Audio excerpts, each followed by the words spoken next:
Marvin Reed, Deputy Principal, representing the Principal, Professor Denzel Williams, Professor Kanu Thompson, Pro-Vice Chancellor, Undergraduate Studies, Professor Sonia Stanley Nayo, Director of the Center for Reparation Research, Professor Michael Taylor, Dean of the Faculty of Science and Technology, Dr. Marcia Rainford, Immediate Past Director of the School of Education, Dr. Jacqueline Chen, Vice Principal of St. Joseph's Teachers College, Ms. Nadine Malloy, Principal of Shortwood Teachers College, Mrs. Elaine Foster Allen, former Permanent Secretary of the Ministry of Education,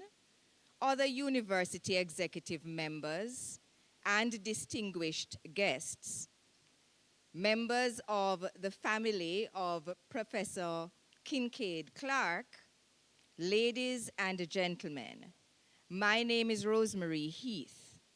It is my pleasure as Deputy Dean in this faculty to welcome you warmly to this very special occasion, the inaugural professorial lecture of Professor Zoyah Kinkead-Clark.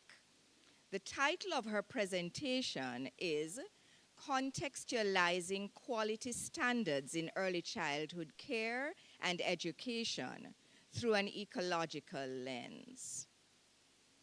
Gatherings such as this are amongst the most meaningful moments in the academic life of a faculty.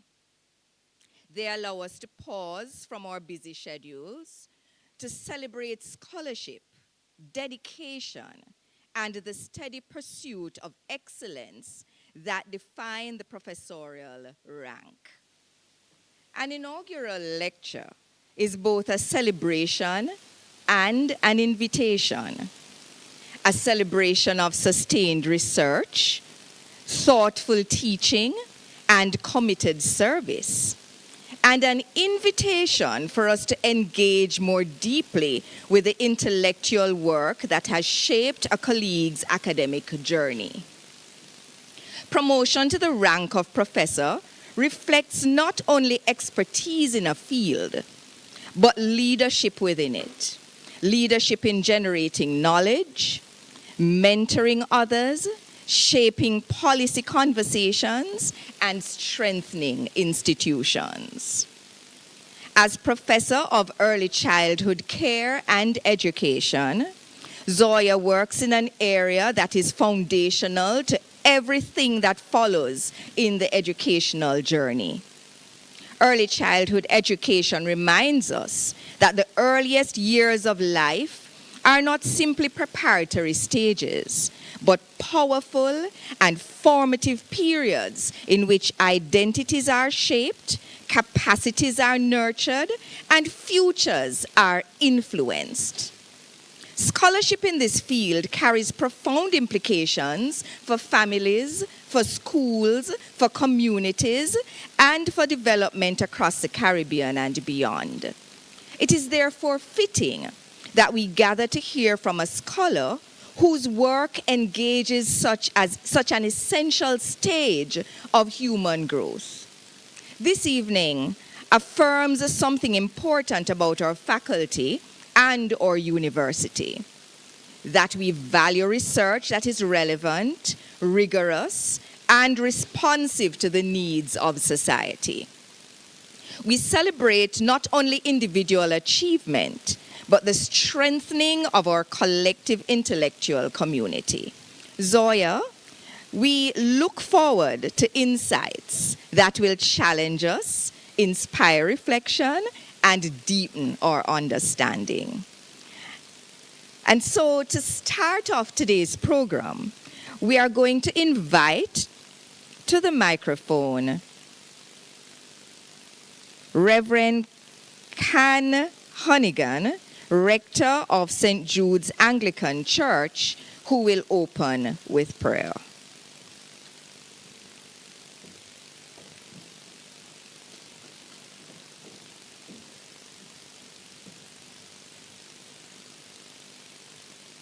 Ladies and gentlemen, boys and girls, let us pray.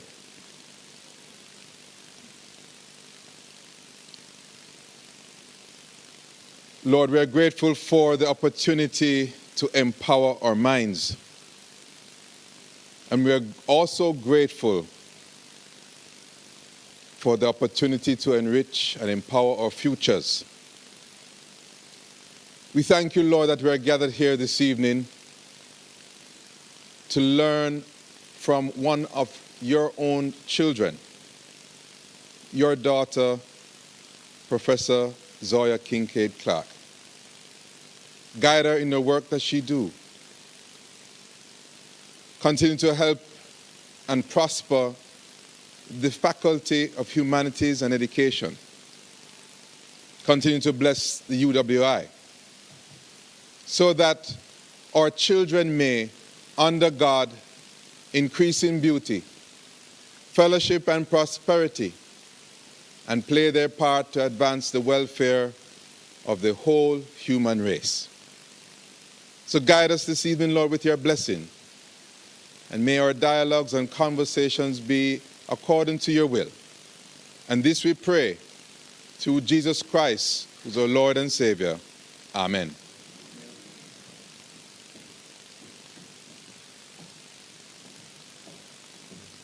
Thank you, Reverend. And so it is now time for us to hear greetings, which will be brought to us by three persons. The first, and they're going to be coming to the microphone in this order. Professor Marvin Reed, Deputy Principal of the UWI Mona campus. Dr. Dion Edwards-Carr, Dean of the Faculty of Humanities and Education. And Professor Carmel Roof, Director of the School of Education. Please make them welcome.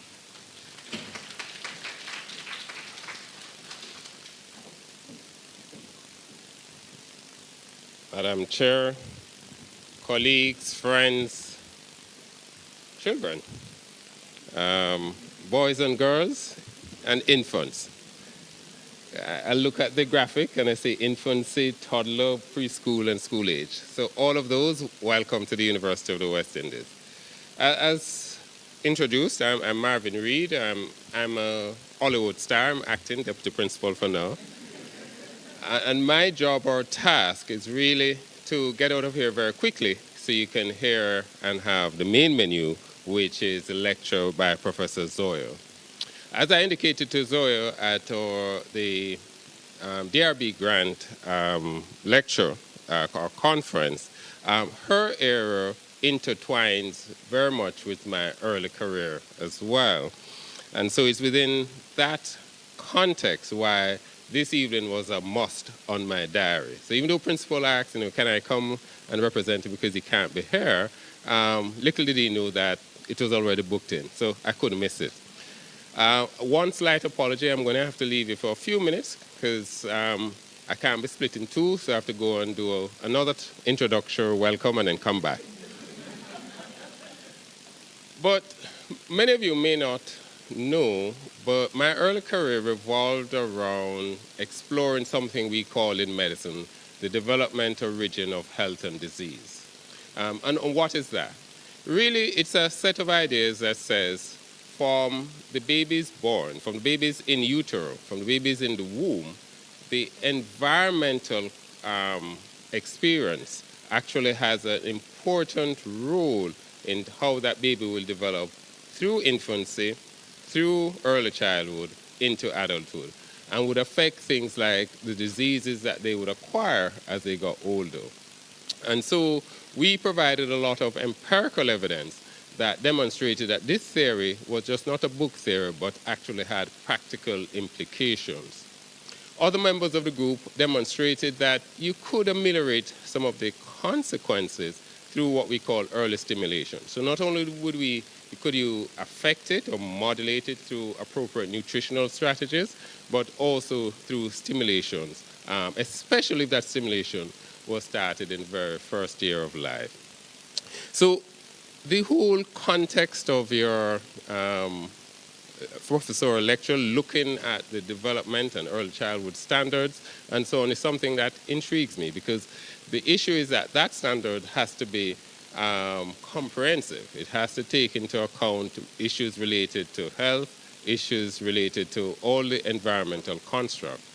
So wearing my other hat, that of President of the Medical Association, many of you may have seen where we are actually supporting the government in their taxation policy on sugary drinks, because not only does that contribute to the child getting fat as it goes over time, but it alters their perception, the neurosensory perception. And so many of you who are parents will find it become increasingly difficult to feed your toddlers and your infants, because they don't like the food we used to eat, because it says it has no taste. All right? And so, establishing standards as it relates to nutrition, establishing standards in terms of how you teach pedagogy, establishing standards in terms of the environment are very important influences for our children. And hopefully by the time they reach our stage at the university, we would have kids that we can actually teach. So I'm looking forward, Prof. I just had a professorial lecture. My colleague, Dr. Connor Mary, now elevated to professor, she says that when they're professors, we're to call them professor first name. So I'll call you Professor Zoyah. All right, so welcome and look forward to your lecture. And as I said, I'm going to run out, but I'm coming back because I don't want to miss it.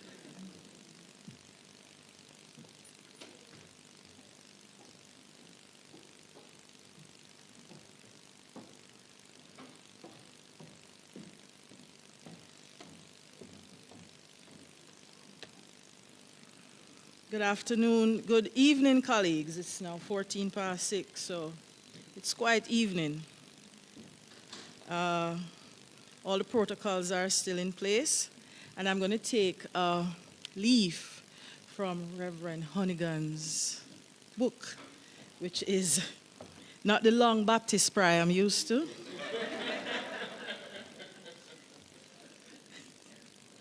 Right? Somebody say, careful, careful. That's Carmel, right? But I want to welcome you all to the Faculty of Humanities and Education. And I am quite delighted because Zoyah is the third of 4 female professors that between 2025 and 2026, this faculty will be presenting to the world. She's the third.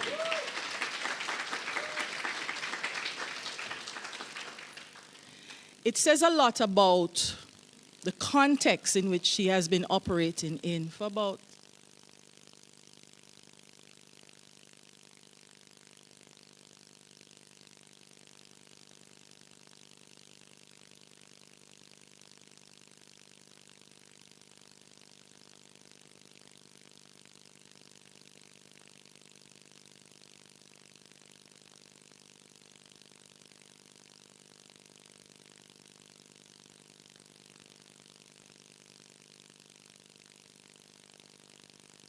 the School of Education.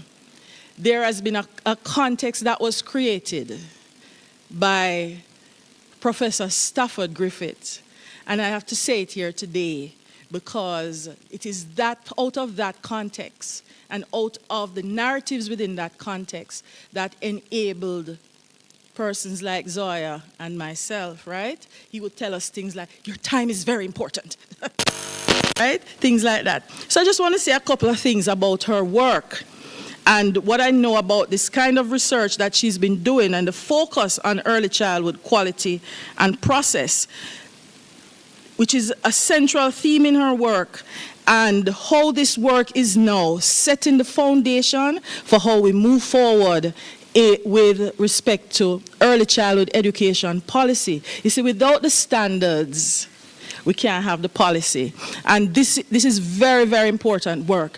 One of the things I want to say also to colleagues is that right now in Jamaica, early childhood education gets 38 times less funding than secondary education.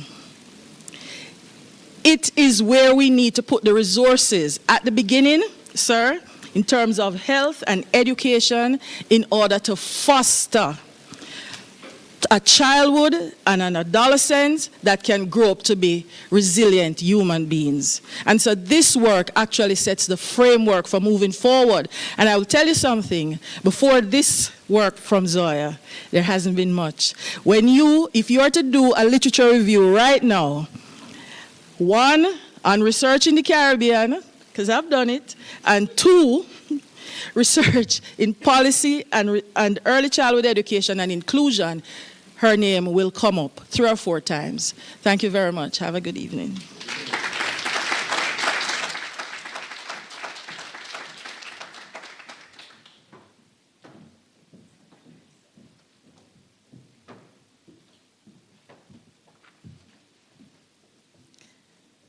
Distinguished colleagues, ladies and gentlemen, boys and girls, good evening. For the School of Education, and I'm continuing on Dr. Edwards-Kerr journey and the pace that she has set. For the School of Education at the UWI-Mona, having a faculty member elevated to the highest standard of academic recognition within the university's ranking system is a bit of a departmental prestige boost. Yes. And so I want to say to the School of Education, well done, big up yourself.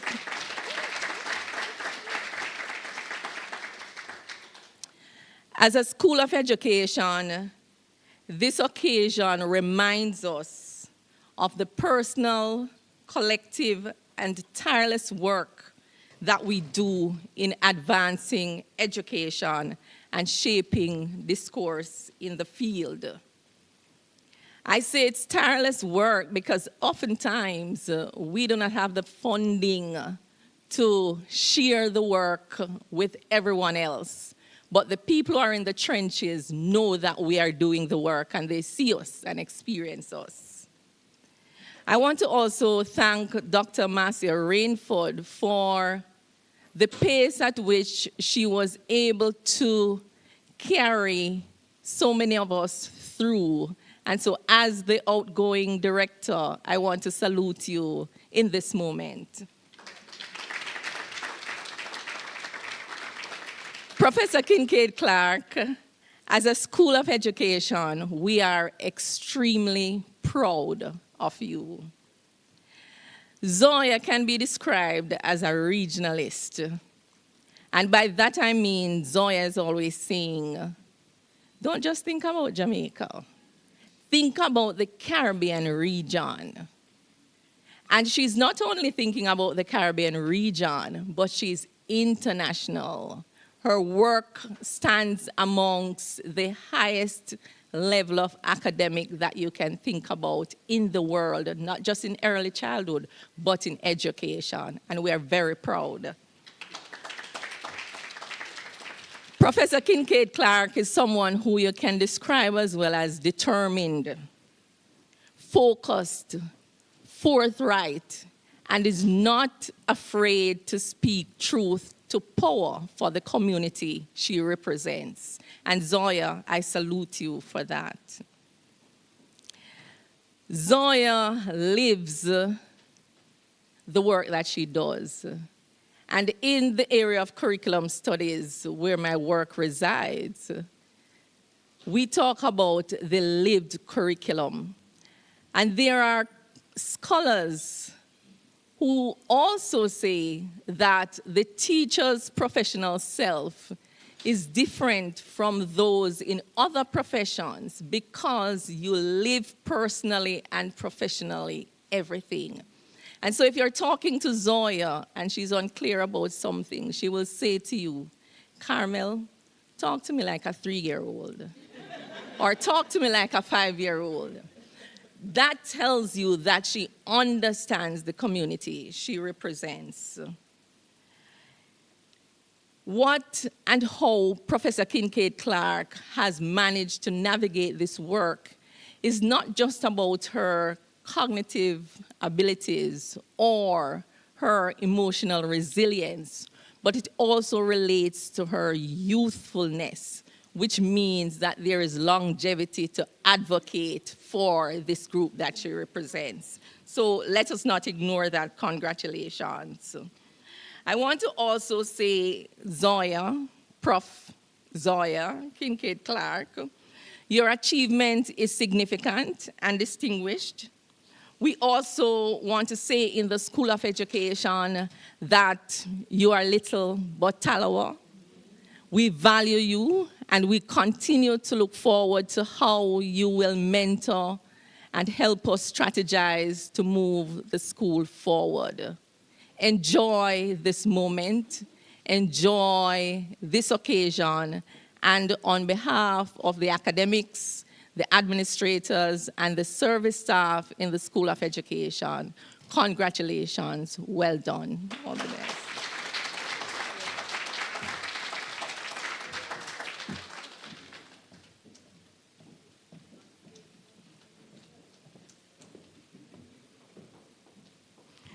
Thank you, colleagues. When your colleagues can speak about you in that way, it says a lot. And so, you know, we applaud you, Zoyah. And of course, you know that on a journey such as this one, there must be persons who would have impacted Zoyah's life in some way. And 3 persons have been chosen to bring remarks. These persons are, I'm not sure if all 3 are actually here physically. 2 are physically here. 1 is going to join us via recording. But they will come to us in this order. Dr. Marcia Rainford, who is the immediate past director of the School of Education. Dr.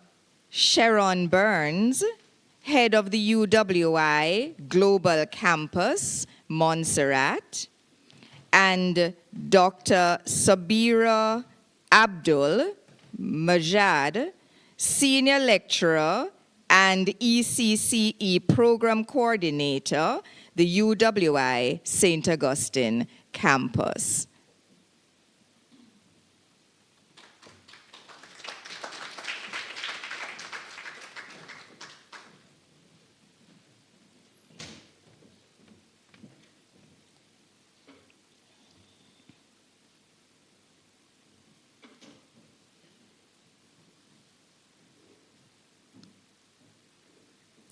Colleagues, students, distinguished guests, and I should also add children somewhere here, right? Good evening. I am very pleased to be here this evening to celebrate with a colleague and friend at this definitive moment in her career. The appointment to the rank of professor is no small feat, requiring dedication, discipline, hard work. And for Zoyah to have reached this significant milestone at this stage in her career with a young family, she deserves our congratulations.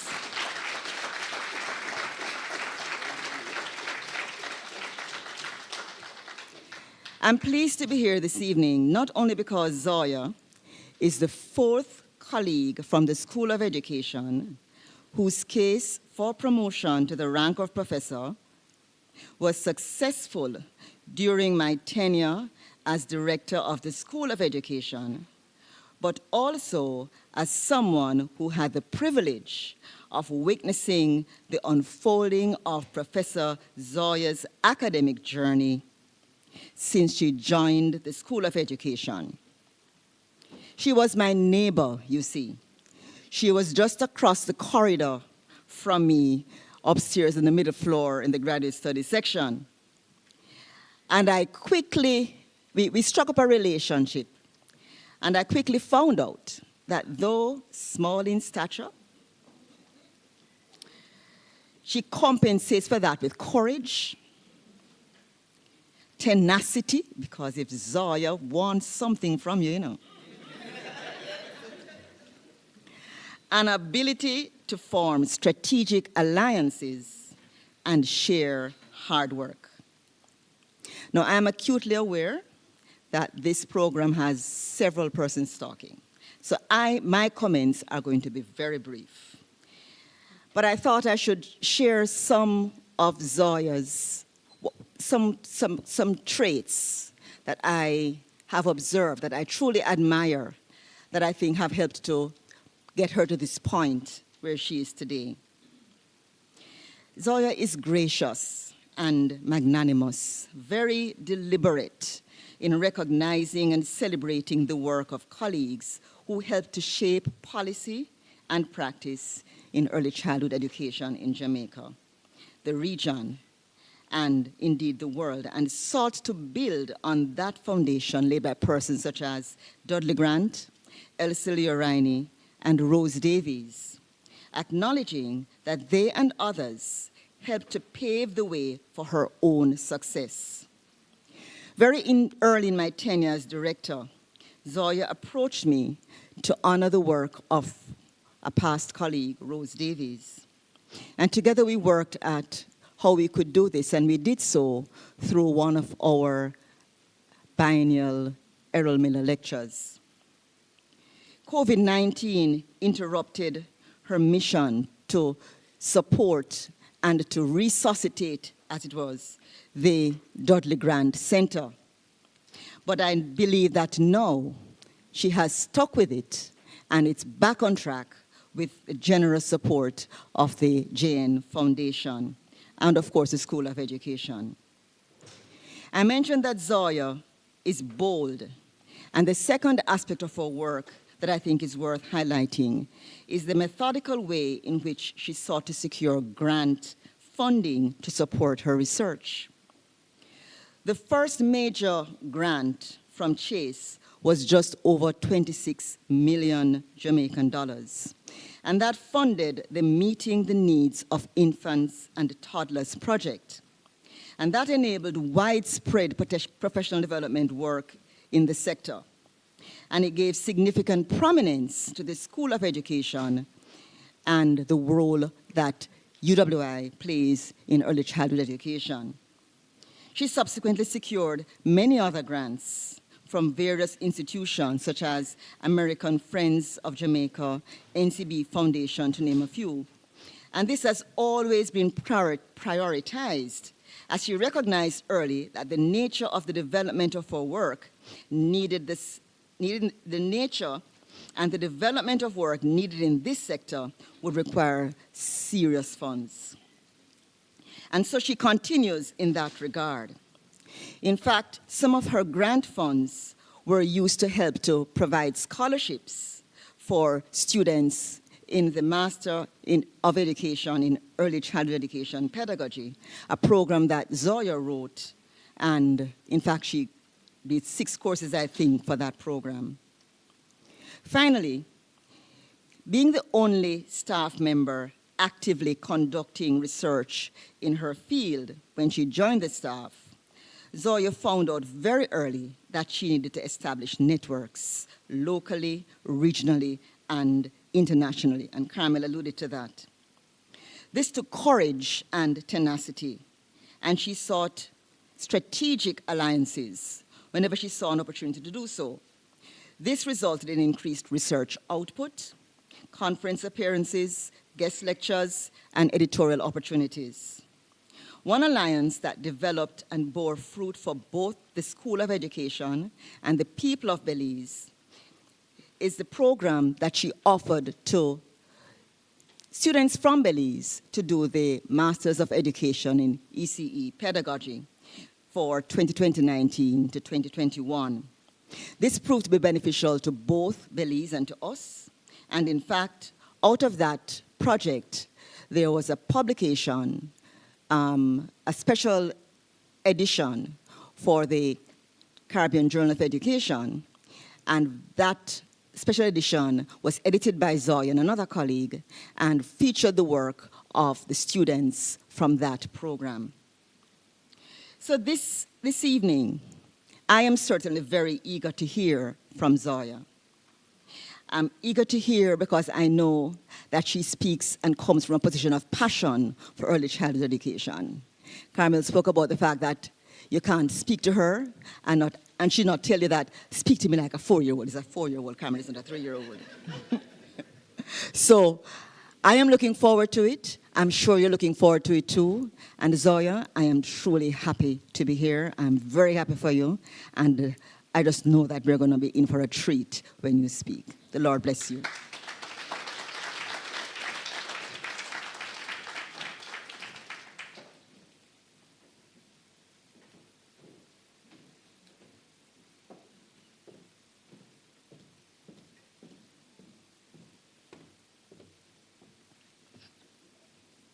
Greetings, everyone.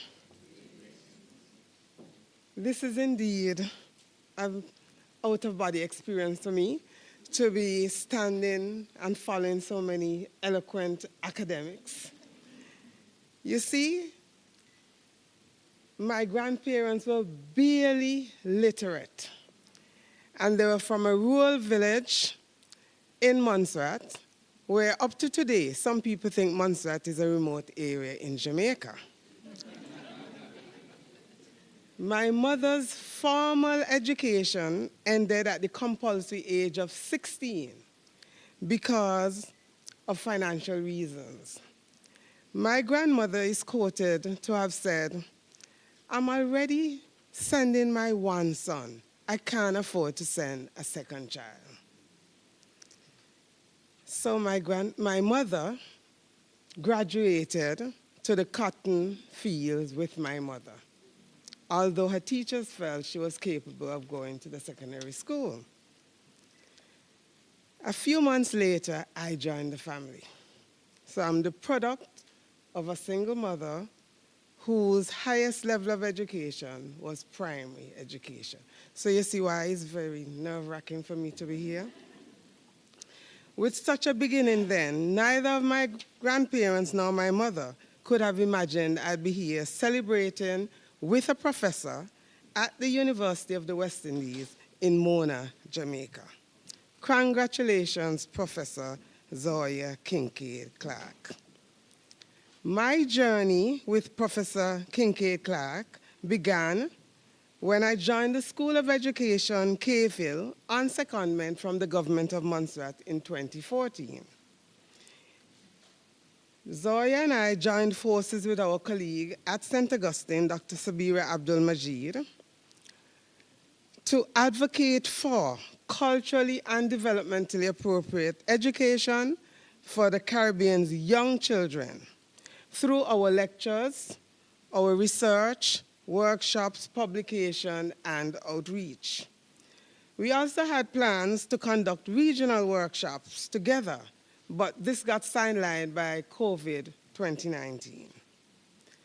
Together, you heard, we won the UE Award for Multi-Campus Collaboration in 2020, and that was due to Zoyah's tenacity. That's the word? Okay. Although we remained in touch for the past 5 years, because did I mention I left UE in 2021 and returned home to do non-academic stuff? But Zoyah kept on me. So, isn't it ironic that now I'm back at UE just in time to celebrate? I am indeed proud of you, Zoyah, because you did this while simultaneously being a wife to Wayne and becoming a mother to 3 smart, handsome sons, Gabriel, Jonathan, and Stephen, who I've met virtually, but I'm going to meet you tonight, right? So I am extremely honored to be here and to have traveled some of this journey with you. Enjoy this professorial leg of the journey. Congratulations.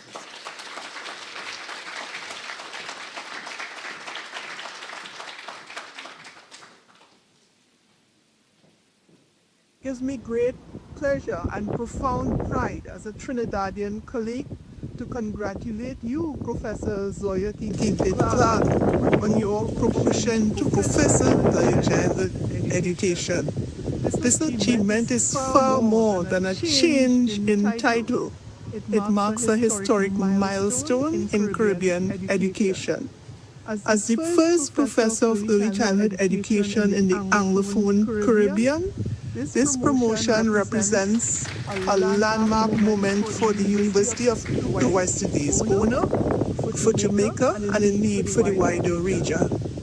Professor Kinkead-Clark's accomplishment is extraordinary, not only because she has met every criteria for promotion, but because she has expanded the very standard of excellence in her field. Her scholarly portfolio includes a seminal book in early childhood education and numerous international publications that have shaped academic discourse beyond the Caribbean. She has secured competitive research grants, led significant projects, and served on the boards of respected international journals. Her scholarship is rigorous. Her voice is influential, and her leadership is undeniable. I had the distinct privilege of sharing with Dr. Kinkead-Clark and Dr. Burns the UE Vice Chancellor's Award for Excellence in Multi-Campus Research for 2019-2020. That experience and my work with her on other academic projects offered me a front row seat to her intellectual discipline, her collaborative spirit, and her unwavering commitment to excellence. I saw her as someone redefining what was possible within the field. Professor Kinkead-Clark has advanced scholarship in ways that both honor regional pioneers and boldly expand the seriousness with which early childhood education is regarded. Her work consistently emphasizes research-driven action to improve the quality of life for all children from birth to 8 across Jamaica and the Caribbean. By addressing issues that affect the region's youngest citizens, she directly influences the future trajectory of Caribbean societies.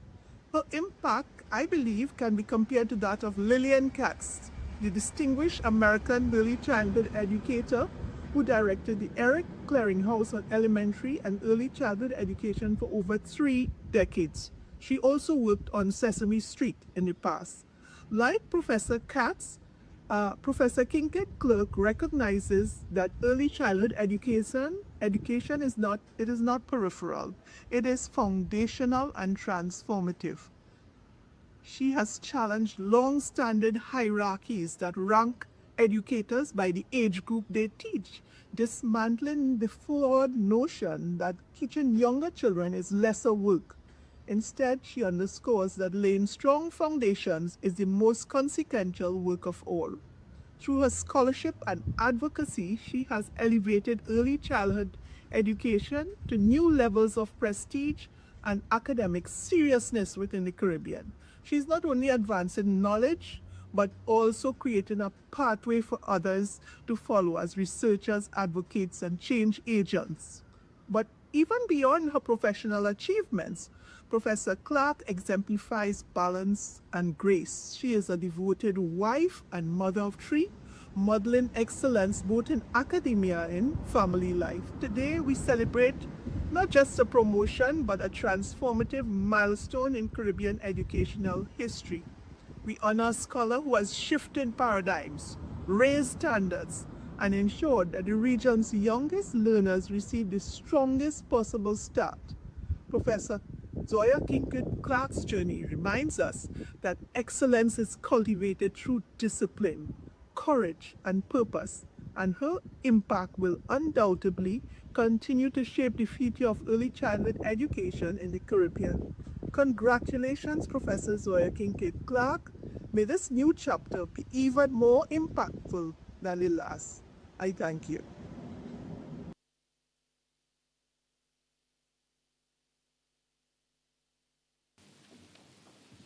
You can clap her again, and this time more heartily. Thank you. Thank you so much. At this time, we are going to be favored with a musical item by Mrs. Desan Kalom, and she'll be accompanied by Mr. Denzel Kalom. Is this husband and wife? Okay. It would have been too much of a coincidence. So we welcome them, after which it will be time for the lady of the moment to take the microphone. Before she comes, however, we're going to have Dr. Uwende Lewis-Fokam, lecturer in the School of Education, introducing her.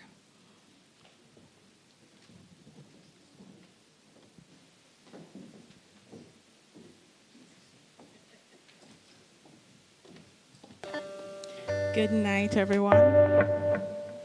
Are you hearing me well? Yes. Wonderful. When Professor Kinkead-Clark gave me this song, she said, I'm sure you know it. You always hear it. It's one of those songs that you must have heard it somewhere. And at first, when I was listening to it, I didn't recognize it. But as I got to the chorus and I was going down, I said, I've heard a piece. And I see now why this was the perfect song for the night.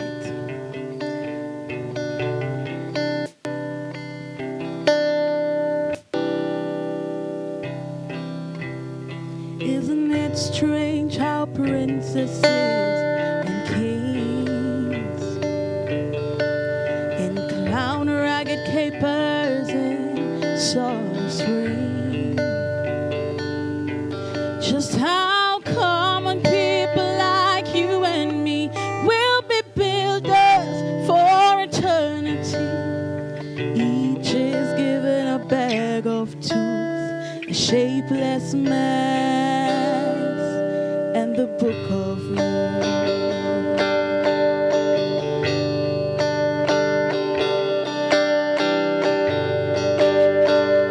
Each must make his life as flowing in. Use tumbling blocks as a stepping stones, and that's how common people like you and me will be builders for eternity. Each is given a bag of tools, a shapeless mass, and the book of rules. Pa, pa, pa, pa, pa, pa, pa, pa.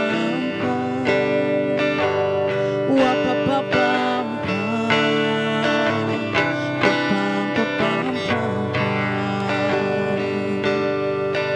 Pa, pa, pa, pa, wa, pa, pa, pa, pa. Wa, pa, pa, pa, pa.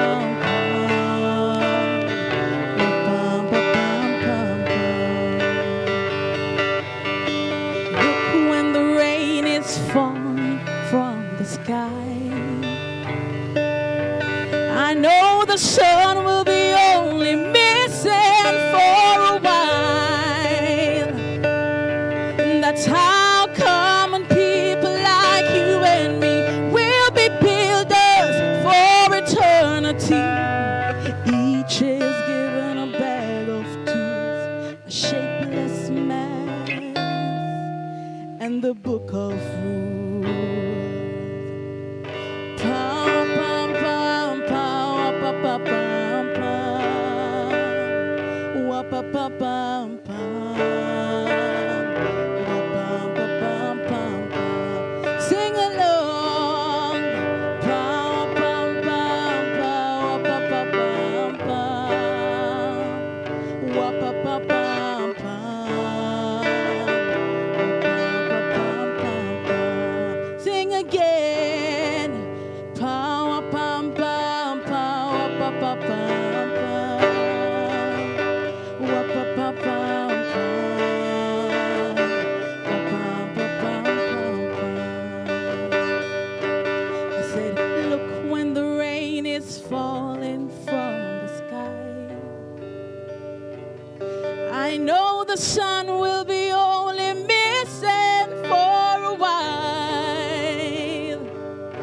That's how common people like you and me will be builders for eternity.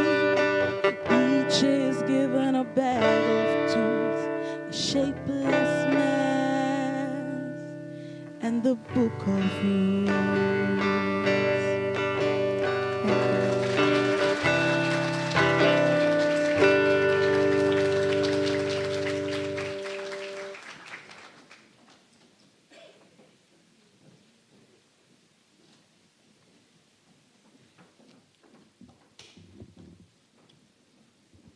That was beautiful. Thank you so much. Good evening, ladies and gentlemen, young children, young men. And she's rolling her eyes, this little girl. She's like, oh, why are they giving me all this attention? All right. So I have the honor of introducing Professor Zoyah Kinkead-Clark. 22 flights of stairs. A cold winter night at 2 a.m. in the morning. Fire alarm. Smoke rising from our Airbnb apartment building. With Zoyah's quick thinking, because I was still sleeping, pragmatic and purposeful mindset, we made it safely down 22 flights of stairs with the other apartment dwellers. The firemen arrived, and thankfully, the fire was contained to 1 floor. And everyone safely returned to their rooms once the fire was extinguished.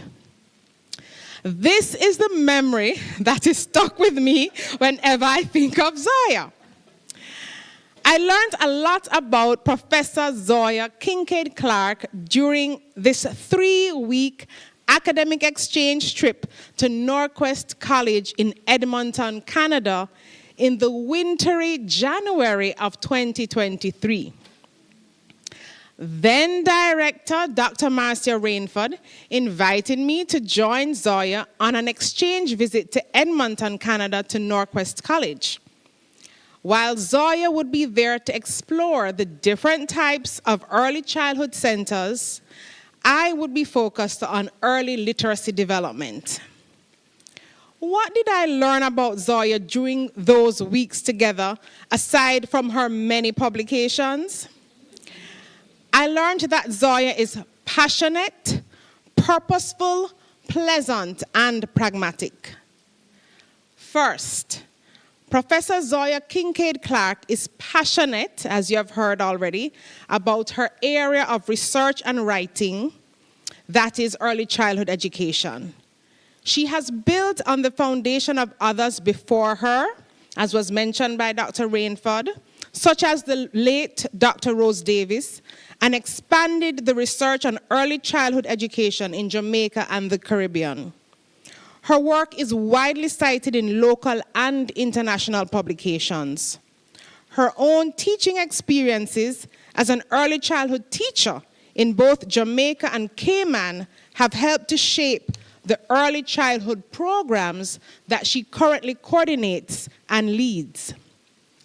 Her teaching and research have influenced many early childhood practitioners, both here in Jamaica, Belize, and the wider Caribbean, and have impacted the work of various government agencies. Second, Prof. Kinkead-Clark is purposeful. By purposeful, I mean that she is strategic. She ensured that as soon as she came to UWI, she published and published and published. She wasted no time. But she loves to read. I found that out in Edmonton, Canada. And although she claims to have difficulties with writing, I roll my eyes anytime she says that. She has a style of writing that is crisp and clear. Another example was mentioned by Dr. Rainford with the edited volume from the Caribbean Journal of Education, that is the Early Childhood Education in Belize, published in 2021, that was based, coming out of that same program with the graduate students in Belize. Herself and Dr. Chantal Moore were editors. Third, Prof is pleasant. One time, Prof and I got lost while in Edmonton on our return from our offices at Northwest College. It was as if we were walking in circles, and I think we were, and in the snow. Rather than complain or get upset with me, because I was like, Lord have mercy, what did I do? Prof pleasantly tried to retrace our steps, and eventually, maybe after an hour of walking, we arrived at our apartment, frozen but safe. That pleasantness has also helped her in her research. While on that same trip to Canada, I recall Prof contacting someone at the Early Childhood Commission for some data she needed for her paper or book, and was assured of getting that information via email at least by the next morning. Even before we went on the trip to Canada, Zoyah made the effort to invite one of the colleagues from Northwest College out to Gloria's for lunch and invited me along. This pleasantness bodes well for collaboration. And fourthly and finally, Zoyah is pragmatic. One of the attributes of successful academics is that you cannot take a rejected paper personally. Well, one of Zoyah's most cited papers was actually one of those papers that was initially rejected, and maybe, I think you said, rejected even more than once. Rather than be dejected because of a rejected paper, she simply took the feedback, revised the paper, and sent it off to another journal. And most cited publication, here we go. Although she has not exhausted her research into the quality of early childhood education care in Jamaica, she ensured to branch out into the Caribbean. And guess what? She has not stopped there. Currently, Zoyah is looking into broadening her work into Latin America and Africa. Such is the passionate, purposeful, pleasant, and pragmatic scholar who has more than earned her professorial title. Congratulations, Prof. Zoyah Kinkead-Clark. Welcome to the stage.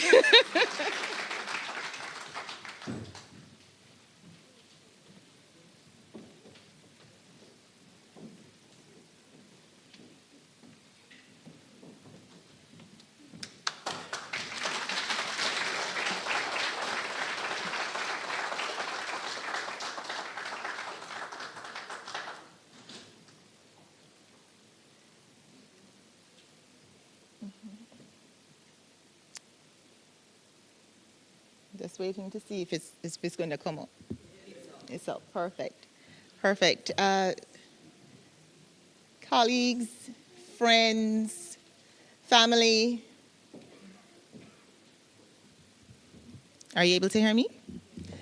Colleagues, friends, family, good afternoon. It really is, or good evening. It really is a pleasure, and it's somewhat strange to hear people talking about you. And it's very strange because my colleagues know about me, but my children and my husband think I'm unemployed. And it's true. My youngest son will tell everybody, Mommy's gone on vacation. And I would go somewhere, and my husband says, you all right, you all right. Yes. And so, but that's it. And it's interesting because my family really and truly doesn't know what I do. So know that they don't. I asked my children what I do, and they say, you are in meetings. That's what you do. But colleagues, I am thankful and I'm very grateful to be here. And I'm grateful that you are here to support me in this journey. And I'm particularly pleased because 2026 is the 60th anniversary of the Project for Early Childhood Education, PEACE, which was led by Dudley Grant, and and it was a phenomenal project, paving the way for the advancement of early childhood care and education in Jamaica and the wider Caribbean. And it's actually fortuitous because Professor Marvin Reed is Dudley Grant's grandson. And so having him here really sets the tone. But before I begin, colleagues, I just want to highlight two very important women who have been significant in this journey, And this lady that you're seeing right here is my first teacher. I went to a school called Faye Simpson Preparatory School. And where Faye Simpson Preparatory School is now, a part of it was taken over by St. Andrew High, but most of it was taken over by Brooklyn Supermarket. And this is Mrs. Faye Simpson, a stalwart in early childhood care and education, though many persons would not have known her name. She led an institution for over 50 years, and this was significant, and many of her former students have moved on to do quite well in different areas of society. And then the next person I want you to meet is Dr. Rose Davies. And Dr. Rose Davies was, for me, more than a mentor. She was a friend. And having had the opportunity to know her as a mentor is something that I don't know if anyone would truly understand. I was there, in her last few weeks when she was swollen and very sick, but she still reached out to me. She still supported, and she kept saying, "Zoyah, I have some books to give you. I have some things for you. Come over, come over, come over." And it was very painful to know that when she left us, she took with her an immense amount of knowledge, but I'm assured that she knew how she had continued to advance early childhood care and education in Jamaica and the wider Caribbean. So I just wanted to say that. So my presentation today focuses on quality standards in early childhood care and education, and it looks at it through an ecological lens. Now, I need to say this. My husband is a peer reviewer, though he doesn't know anything about early childhood. He has heard, I'll say, about 70% of all my research articles that I've published, and he's given me very solid feedback. And I presented this to him, and he said it sounded good. So if it doesn't sound good, blame him. All right.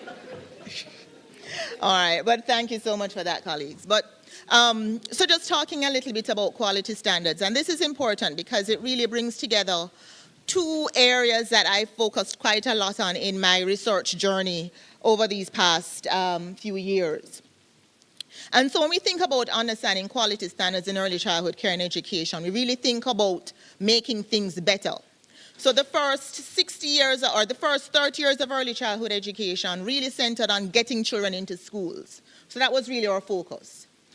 The last 30 years have been centered on ensuring that the spaces that we have children in are spaces that children can have access to high quality programs. And so because of this, now the whole focus of the past 30 years has been, the discourse has centered on quality. And so in March 2006 in Kingston, Jamaica, the CARICOM Secretariat and the development partners agreed that there was need, even in the Caribbean, to harmonize expectations for quality across the region. And this was important because CARICOM understood that early childhood and ensuring that whether you were in St. Kitts, whether you were in Dominica, whether you were in Antigua, Montserrat, Trinidad and Tobago, wherever you were, Jamaica, quality needed to be ensured for our children. But then this leads to two primary questions, is how do we really measure quality? And how do we determine what quality programs look like? We talk a lot about it. I've talked quite a lot about it. But then we really need to think about what does high quality programs really, or what do high quality programs really look like? And so in Jamaica, quality is measured against the standards of operation, management, and administration of early childhood institutions. And if you know and you've ever heard of the Early Childhood Commission, they talk a lot about the 12 standards. Likewise, globally, there are other measurement tools and rating scales that have been developed. So we have the Classroom Assessment Scoring System, which is also known as CLASS. We have the Early Childhood Environment Rating Scale. And we have the infant and toddler environment rating scale. And these are all scales that I have used in different projects. And when we compare the dimension subscales and domains across these different instruments, we can see that they measure different things. So the 12 standards, they measure, as it suggests, 12 different items, looking at staffing, development, educational programs, interactions, the physical environment, indoor and outdoor equipment, health, safety, nutrition, child rights, child protection and equality, interactions with parents and community members, administration, and finance. Likewise, ITAs and class, class focuses on the socio-emotional well-being and support given in the classroom context, and ITAs and ECHRs focuses on a number of areas. But what this means is that the industry to qualify, quantify, and measure elements of quality is worth billions of dollars. It's a very expensive industry. People have made quite a lot of money off of this, and likewise, institutions have spent quite a lot of money on this. And so just to take you quickly through this, when we talk about quality, so Edie talks about the 3 dominant forms of quality. She says that in early childhood settings, there are 3 forms of quality. There is structural quality, there is process quality, and there is system quality. So structural quality, so you're going to hear me going through all of these. So structural quality, as the term suggests, is defined as the quantifiable and tangible resources and learning in the learning space which are used to facilitate instruction. So structural quality is actually very quantifiable. You can count it, you can measure it, you can document it. So it's the teaching and learning materials. You can count the teaching and learning materials. It's the adult-child ratios. It's the square footage of classrooms. It's the qualification of staff within the facility. And then we have structural. So this is an example of structural quality.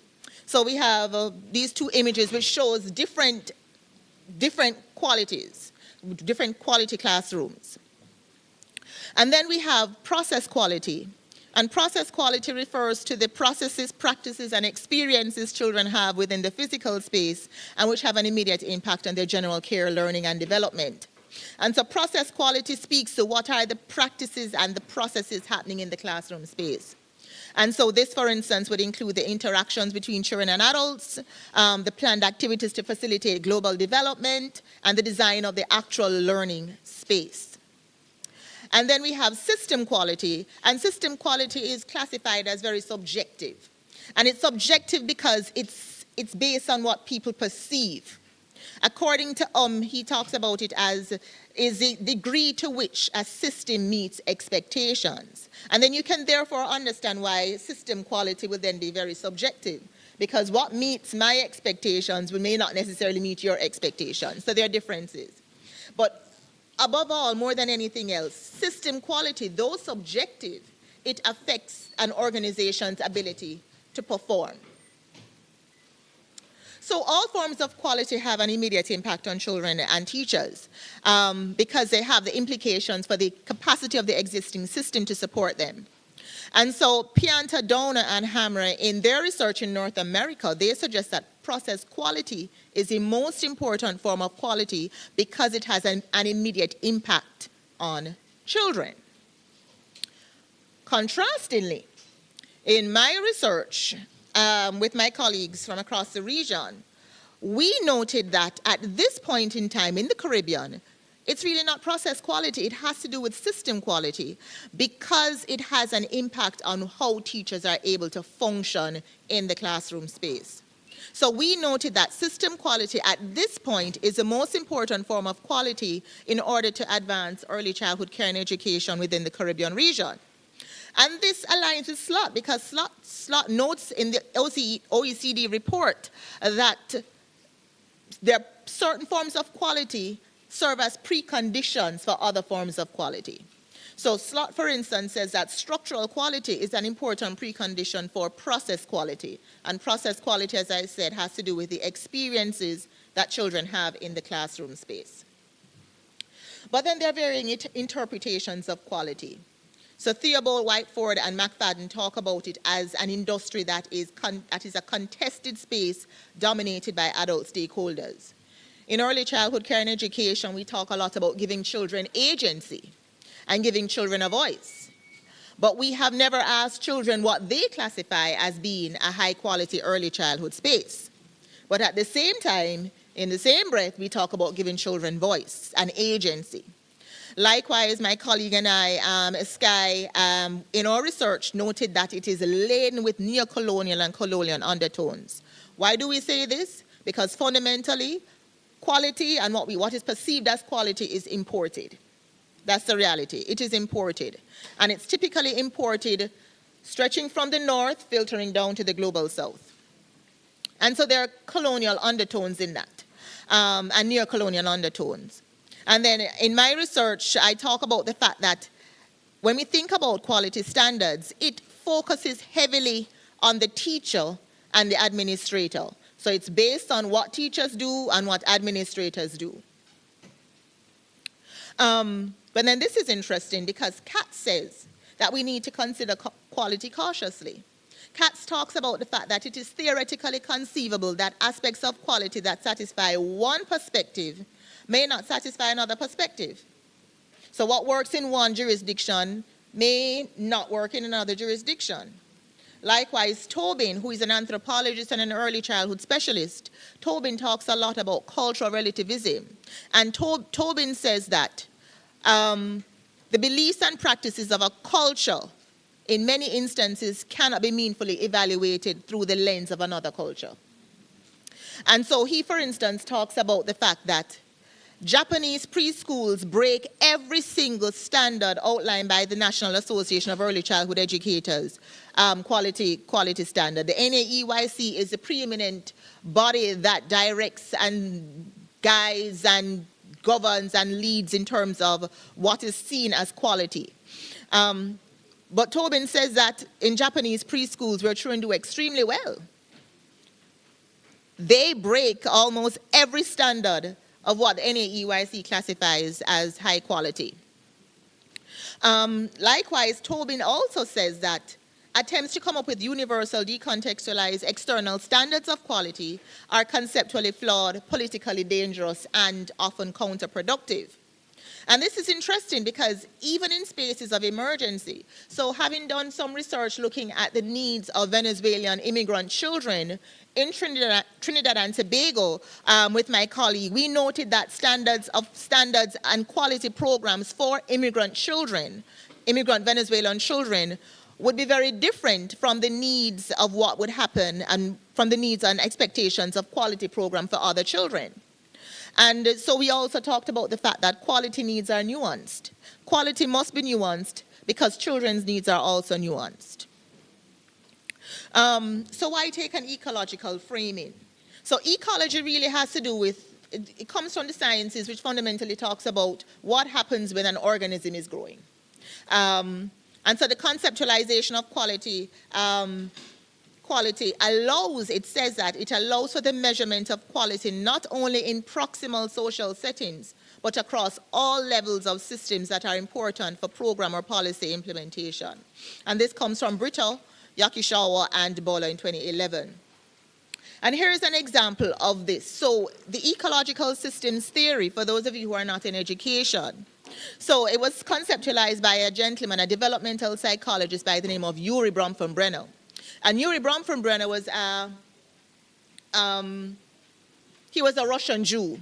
And perhaps because of this experience, he understood and he proposed that children were not only products of their biological makeup, they were also products of the systems.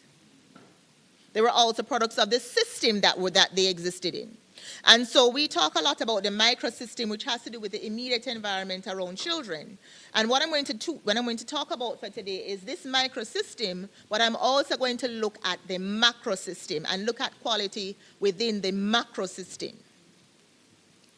So why do we need to look at early childhood ecology? Why do we need to take an ecological stance and look at it through an ecological lens when thinking about quality? Because within a context where resources are strained or minimal, the burden of meeting quality standards has been placed solely on early childhood institutions. That's the reality. When When we think about those domains or those measures or the criteria for selecting and for being classified as a high-quality program, it fundamentally rests with what the school is doing, what the teachers are doing. And this is also important because while institutions have a role to play, I have long maintained that there are systemic factors which also have an impact on early childhood institutions' capacity to demonstrate quality. So, consequences of not meeting quality standards are significant. So, for instance, it has impacts on access to funding. It can affect enrollment for institutions.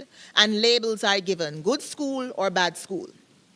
Likewise, there are constraints. So, for instance, in the Caribbean, as I shared before, many of our standards are imported from other jurisdictions. And what ends up happening is in a space where you don't have much resources, is that meeting standards now becomes a process of checking boxes.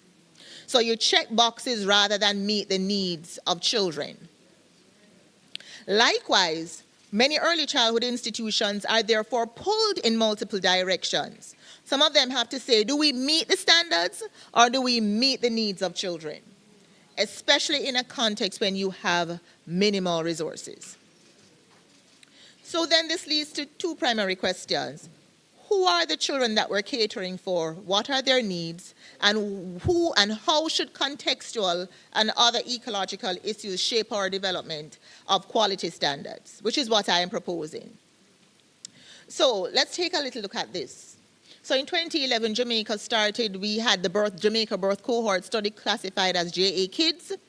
And JA Kids is a phenomenal study. It says to us that the vast majority of Jamaican children grow up in safe, supportive, and stable homes. And stability within the home and community is a powerful protective factor because it impacts on children's development, thereby placing them on a path to resilience, socio-emotional well-being, academic success, and social advancement.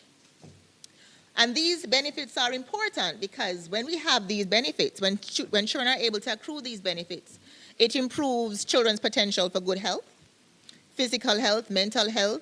It increases happiness and socio-emotional well-being. They're able to improve their financial actualization as they transition into adulthood.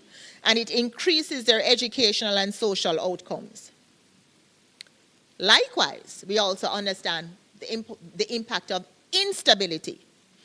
Instability in early childhood is known to have significant impacts on children's development. And just as Prof shared earlier, looking at early childhood, you can see instability in the early childhood years can result in chronic stress. It can also reduce earnings in adulthood. It results in less education and lower educational outcomes. There is the increased rates of mental health challenges as well, and there are higher rates of poverty. And the rates of poverty will move more significantly during middle childhood when it's more impactful. And so then now I want us to take a look at what are some of these critical issues in early childhood that have an impact within children's immediate ecology, the microsystem. And I'm just going to pull from you 4 things. So this is based on, so there's a book that I have coming out, knock on wood. It's coming out. And it looks at, this book looks at the ecology of disadvantage. And I speak a lot about adverse childhood experiences. And I want to pull out 4 factors or 4 adverse experiences that children experience which can have an impact on them. And this research actually builds out and supports a lot of the other ongoing research in adverse childhood experiences in the Caribbean and in Jamaica. And just recently, Prof. Rogers et al. 2026 or 2025 published research looking at adverse childhood experiences, and they noted that 70% of adults had experiences with 4 or more forms of adverse childhood experiences. So this is significant. Poverty, physical abuse, physical violence, sexual abuse, neglect, and physical endangerment. So let's take a look at this. Let's talk a little bit about poverty. So poverty rates have gone down over the past 20 years. We know that in Jamaica. We've made significant strides. But over the past 20 years, they tend to vacillate between about 20 to 30%. The PIOJ in 2025 reported that in 2023, poverty rates declined to 8.2%, but this was pre-Melissa. We also know that 15.7% of children in Jamaica live in poverty, with 4.3% of them living in abject poverty. And abject poverty is a kind of poverty where it's vicious. The impact of it is vicious on children's outcomes. And the Ministry of Health and Wellness in 2022 talked about the fact that in 2018, 4.1% of Jamaican children were stunted, 3.3 were wasted, 2.6 were underweight, and 5.9 were overweight. When we talk about stunting in early childhood, we're talking about the fact that a child is small in relation to the size when he or she was born. So that's how we know when a child is stunted. So but the impactful thing about stunting is that long before we can see the physical manifestation of stunting, it has affected the child's brain. Because up to 85% of nutrients in the first 2 years of life goes to brain development. So we may not see the impact of stunting before we see that the child is too small. And so poverty, though there's no disaggregated data, we have hundreds of children, 5 to 8 years, who because of poverty have to engage in child labor. We are also mindful that children 4 years and under are more likely to live in poverty than any other age group. And a significant factor about poverty is that though it's multifaceted, its tentacles reach into several different places in the child's life. One of the significant issues is that it transmutes the primary role of the home and disables it from carrying out its main function. When a home is not able to carry out its main function, that's devastating for a child's development. And then we can talk a little bit about polyvictimization. And polyvictimization, within this context, I'm talking about community violence, neglect, physical abuse, sexual abuse, bullying. And so here we have, in 2020 to 2025, the National Children's Registry talked about the incident types and the number of children who, and the number of reports they received based on the incident type of abuse. So sexual abuse in 2020, for instance, they got 2,481 cases. In 2025, they got 3,367. Neglect. In 2024, there were 5,547 reported cases of neglect. Child labor, in 2025, there were 366.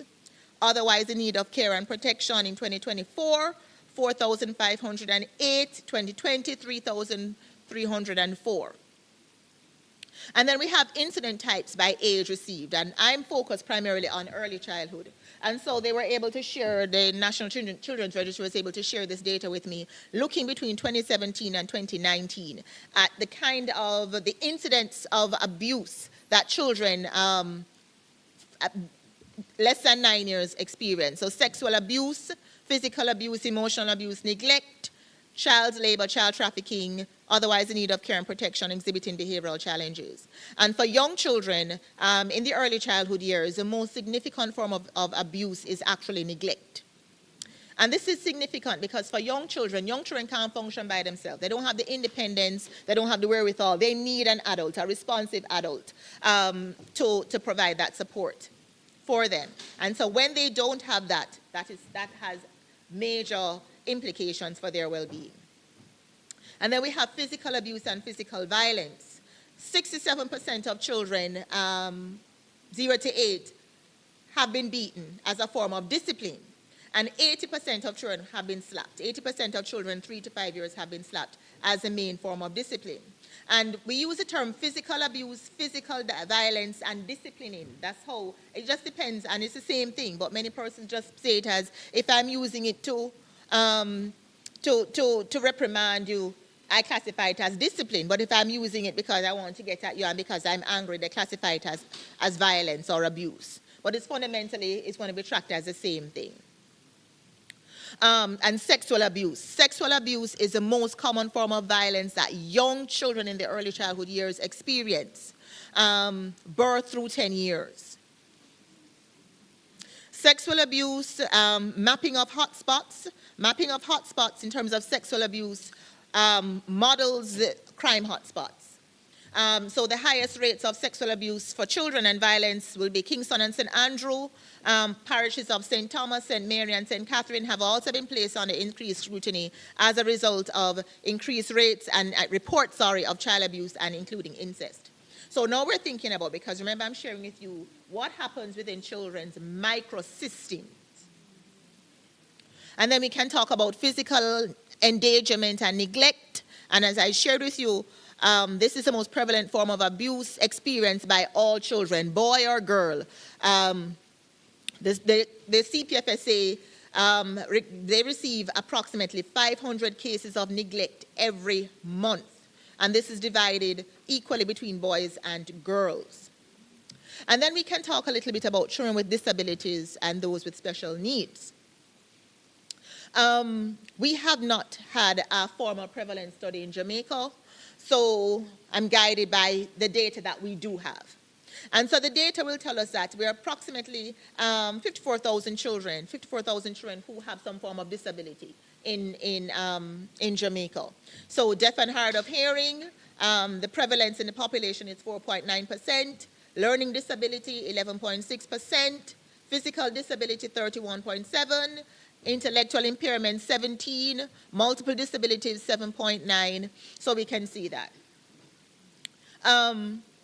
The challenge we face, though, is that the majority of our children with special needs are cared for in inclusive classrooms, and that's the way it ought to be. We have the early stimulation program, and the early stimulation program, which is our preeminent early intervention program focusing on early childhood special education.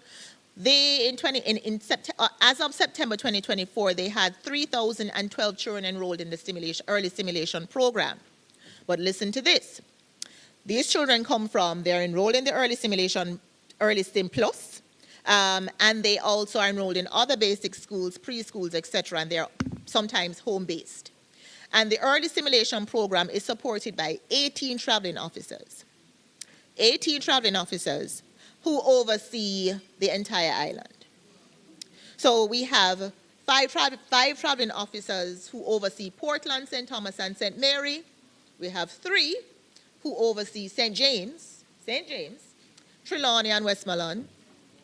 And we have 10 traveling officers who oversee Kingston, St. Catherine, St. Andrew, and Urban St. Thomas. So you can see there, this is significant within children's microsystem. How do contextual and other ecological issues shape our understanding of quality standards? We see the issues that affect our children. So quality standards must therefore be aligned to what are the needs of children. Are you with me? Yes. So Sabira and I, in our research, as I shared with you, we spoke about the fact that system quality at this point in the Caribbean is the most important form of quality to advance early childhood care and education, given the contextual realities within the region. Focus must be placed on ensuring systems, policies, and programs are in place to fuel change in the classroom. Improving system quality in this regard must be prioritized as an important precondition for process and structural quality, because we see what the needs are of children. And so then we now look at what we classify as system quality. So system quality, I see it almost as these are the wheels that are needed to help this, and the gears that are needed to help the machinery to function. So system quality in this regard, in order for the system to function efficiently, we have to look at 4 critical issues. So this came out of some research that I did in 2023, 2024, looking at system quality in early childhood care and education in Jamaica. So it looks at the laws and regulations, it looks at the financing of the sector, it looks at the forms and dimensions of early childhood, and it looks at the gaps and the strengths in the sector. So as I shared with you, system quality really has to do with how well the system is functioning. And many of us don't think about it, because if it works for us, we say it's working. We only say and we only complain about it if it's not working for us. So there's a fair degree, there's a great possibility that all of us sitting here, though we may have some criticisms about the sector and the system, we will say it works because we are here. In this room, we have erudites, we have academics, we have people who are successful in their own field. So we may say it works. We have been able to make it. But that's not the case for many other children. So let's take a look at the sector. My children are bored. The overview of the sector. So according to the Early Childhood Commission, this is in 2022, 2023, there were approximately 107,337 children enrolled in early childhood institutions. 4,286 of those were below 23 months, or 0 to 23 months, and 103,000 and change were 2 years and older. This represents 4.2% of the country's 0 to 2 population and 71.5% of the 3 to 6 year old population, respectively. We can look at the status of teachers. So let us think about the needs of children within their microsystem. Let's think about the needs in terms of special needs. Let's think about the needs in terms of the victimization, polyvictimization, abuse that they may experience. So if we have these kind of children, let's look at the qualification of teachers now to see if these teachers have the capacity to meet the needs of children in the sector. So we have vocational training, vocational level 1, 2, and 3. The majority of our early childhood teachers are trained to the vocational level between levels 1 to 3. The second would be the degree, and the degree, so you have a first degree, well, it's a degree in education or a bachelor's degree, a bachelor's of arts degree. And then after that, we have the teaching diploma. And then we have a few with a PhD. Now, 4,337 teachers are trained to the diploma, first degree, or master's level. And so what this means is about 39% of teachers are in the system are trained. Now, this is important, and this is an important caveat, because though teachers are trained, you notice that I didn't tell you they were trained in early childhood. They could be trained in botany. They could be trained in accounting. They could be, but as long as they have training, they're trained, they have a degree. And for the most part, for every 100 children we have, there are 4 trained teachers. Now, for the regular classroom setting, this would be a very big achievement. But within the context of early childhood, we still need more work because we have lower adult-child ratios within the region, within our sector. So for children under 12 months, we say that there should be 1 adult for 5 children. For children 13 months to 35 months, 1 to 8. And for children 3 to 5, 1 to 10. We can also look at the legislative provisions and frameworks for early childhood. We have a number of acts and legal documents in the sector which serve as a mandated legislative protection for children. So we have the Early Childhood Commission Act of 2003, which legislated the establishment of the Early Childhood Commission as the entity with remit and responsibility for all early childhood institutions. We have the Early Childhood Act of 2005, which delineates the established standards for the management and operations of all facilities catering to the education of young children.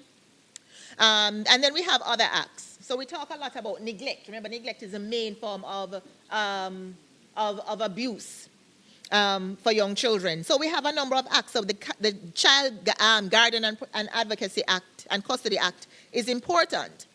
The Child Care and Protection Act is also important. The Status of Children Act is important because what this means is that children ought to not be neglected, because this act states that no matter where you're born, whether you're born in the marriage or out of the marriage, you should be protected and you should be cared for and you should be supported. The Child Care and Protection Act stipulates how children ought to be treated in circumstances which have the potential to impact their physical and emotional well-being. And then we have the Child Care and Protection Act, which is the assurance that children's rights will be protected because Jamaica is a signatory to the Convention on the Rights of the Child. And then we also have a number of other acts. the UN guidelines for the prevention, and that Jamaica has ratified. We have the UN guidelines for the prevention of juvenile delinquency, the Declaration on the Survival, Protection, and Development of Children, and the ILO conventions. All of these are acts which provide support and guidance and with how we ought to treat children. And these agreements have all played a pivotal role in the development of both the Early Childhood Commission Act and the Early Childhood Act, and which have been, perhaps we can classify as the two perhaps most significant events within the field of early childhood over the past 20 years. And then I want to look a little bit at the forms, dimensions, and features of early childhood. Now, many of us, when we think about early childhood, we always think about a basic school. That's what comes in our head. Yes, I know it's true. But that's not the case. There are many different forms of early childhood institutions. So early childhood care and education is delivered in a number of types of care settings and educational facilities. You have home care, which is when a child or children are cared for in the home. This is where they grow up, this is where they live, this is their home, and this is where they're going to be cared for. Then you have home-based daycares, which could be classified as someone who has a home, they've opened up this home for children, and they're taking care of somebody's children or child, and so they have a home-based daycare. Then you have center-based daycares, which should be like, we have some very popular daycare centers around the space.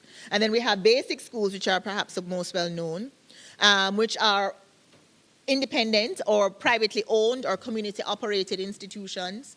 And then we have infant schools and infant departments. Infant schools are standalone schools, standalone early childhood institutions that are run by the government.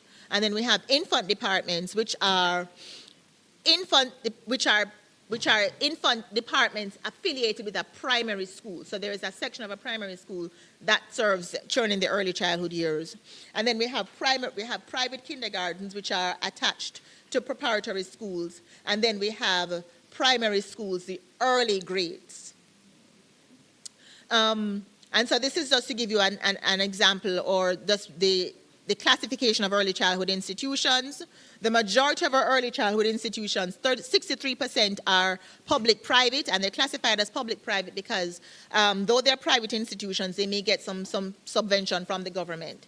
Then you have private schools, which will be about 12%, between 12 to 13% of early childhood institutions, and then you have public institutions, which would be your infant schools and infant departments. Now, I did something very boring. I went through every single school type and I looked at important features and dimensions of the school types and of the forms of care. So for instance, if you have, for babies, infants and toddlers, children 0 to 3, if they're having in-home care, what are important features of this in-home care? So for instance, the service is provided predominantly by the parent, a family member, somebody who is hired by the family member, such as a nanny, a caregiver. There's no training or minimal specialist training in early childhood care and education. There is a heavy leaning on intuition to support children's development. And by that I mean that, you just remember that this is what your mother used to do with your sister, so you just do it too. And so you just do that. You don't have any expertise, you're just doing it because this is what you see people doing. Experiential understanding of child development, so you don't really have a good understanding of child development. Or let me not say that. Your understanding of child development is based on your experience. Let me put it that way. Let me clarify. There may be few to sufficient resources available, and this just depends on the home type, to engage children.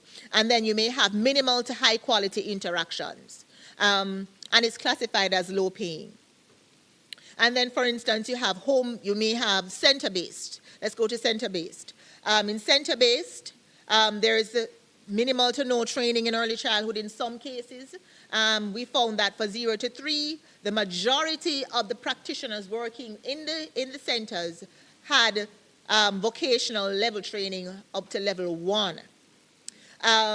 There's a heavy leaning on intuition to support children's development. There are few resources to engage children. So I had a project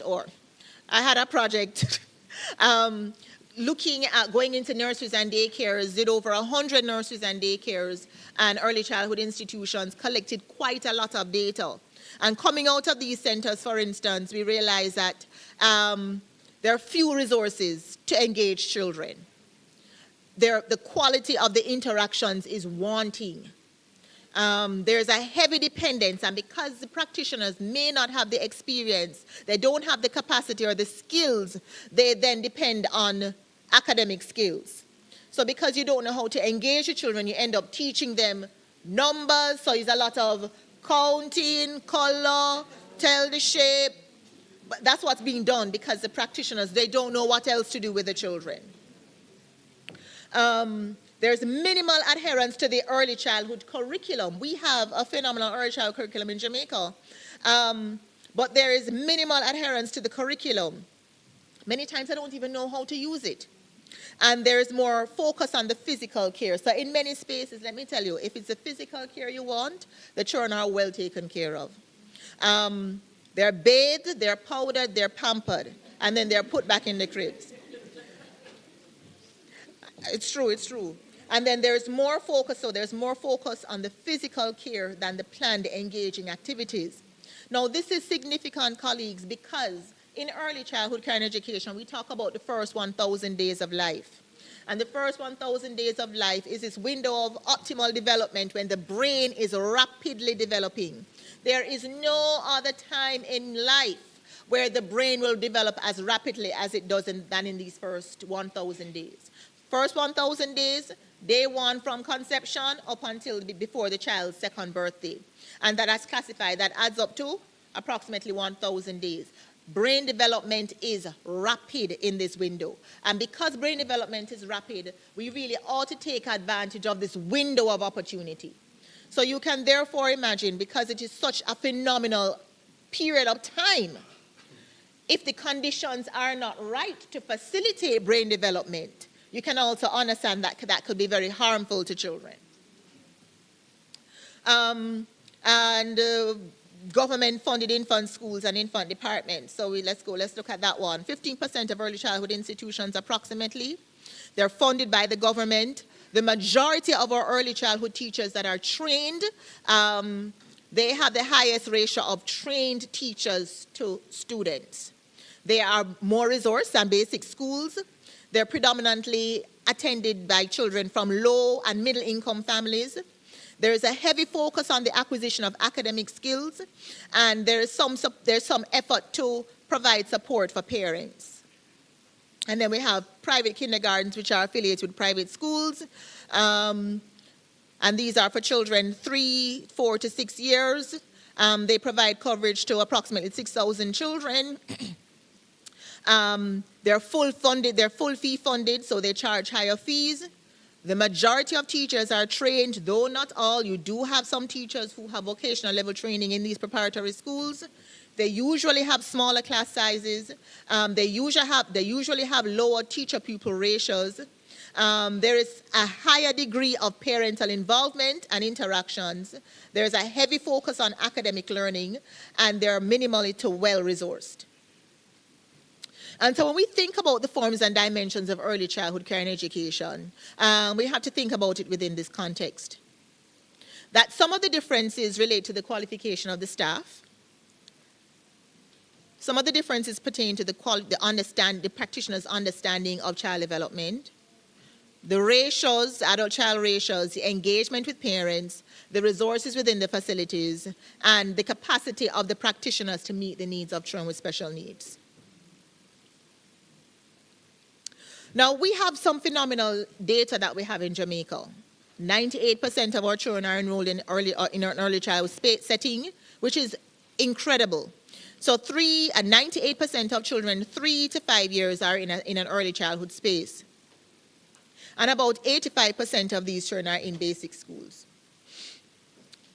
Only 7% of children birth through 3 receive care outside of the home.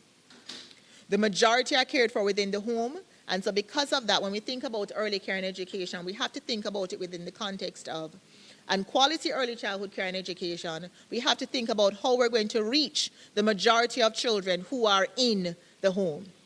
How do we reach these children? we have a number of programs that have been developed in Jamaica that we really need to reconsider to reestablish or expand. So we have the Roving Caregivers Program, we have Reach Up and Learn, and all these are important programs because they can reach the community. And they have reached the community. And dare I say that these programs, such as the Roving Caregivers Program and Reach Up and Learn, which were birthed from the Jamaica Home Visiting Program, have been so successful, Mrs. Foster Allen, that they have been adopted by many different countries around the world. And so it speaks that it's not that the solutions aren't here in Jamaica. Likewise, coming out of some research looking at 105 nurseries, we realize that 79% of the practitioners who work with children, they are the ones that are least trained. So we have placed the children who are in the most sensitive period of development with the persons who are the least trained.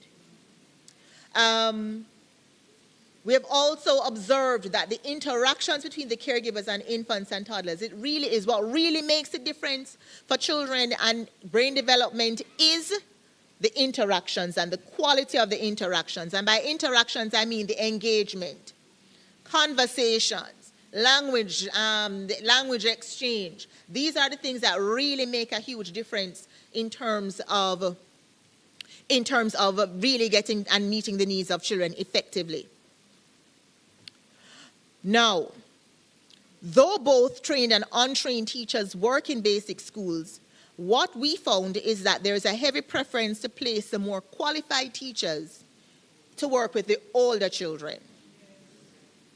So you can see, so if we're looking at quality standards and we understand what the needs of the sector, we understand what the needs of the sector. We understand the importance of the first 1,000 days. We understand the importance of children in that period of optimal development.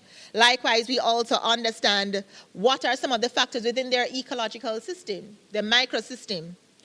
Why are we not putting more focus in that area? And why are we not giving the children the best start? And then we can think about the financing of early childhood. This is a big one. I could talk about this the whole day, but I won't. The financing of early childhood care and education remains a big problem throughout the Caribbean. This is not a Jamaica problem. Likewise, a lot of what I've spoken about is not a Jamaica problem. Early childhood care and education is expensive because of the associated inputs. If we don't provide the necessary financing, what do? You start to make cuts to the provisions. That's really what happens. So if we know that something costs $100, and it should cost $100, but we don't have $100, we start to figure out ways that we can do it. Can we buy a cheaper thing to replace it? How can we cut costs? That's really what happens. That's really what happens in our early childhood institutions. We have done so much cost cutting. It has been to the harm of children. The World Bank stipulates that we really need to be giving, that Jamaica only gives 9% of the public education expenditure to early childhood, which is about 0.6% of GDP. The OECD, however, says that no country should give less than 1% of GDP. We're giving about 0.6%. And so what it means is that we really are trying to figure out, you know when I said take and turn fashion, that's really what's happening in early childhood. And so while the obvious impacts on poor financing is quite clear, one of the factors that it really highlights is that many of our ambitious goals and objectives will likely be unrealized. We are signatories to so many wonderful things, the SDGs, quality education. I maintain and I continue to say that the Early Childhood Commission, they really have been doing, much with the little that the sector gets. We talk about reduce inequalities. The first place that inequalities begin is in the early childhood years. That's when it's very obvious. The first phase you see is when children transition to primary school. And you have those that can and those that cannot. That's the first place where you see the differences in terms of educational inequality. it starts very early. And in early childhood, it's very difficult. Once you start with the deficit and the disadvantage, it is very difficult to move ahead. And then we can also talk a little bit about the Jamaica's Vision 2030. There are some things that have really affected us that we really had no control of. Hurricane Melissa, I'm sure, has really set us back. The early childhood sector, as I maintain, is a vulnerable sector. It is quite likely that it has set us back significantly. But when we think about it, Jamaica's education plan, the sector plan, talks a lot about improving the physical infrastructure of our preschools, increasing the number of trained teachers, bachelor degree teachers, and ensure that professional development is accessible. Improve children's responsible access to technology. Remove the costs which are prohibitive to access in early schooling, and improve the competencies of administrators who oversee early childhood institutions.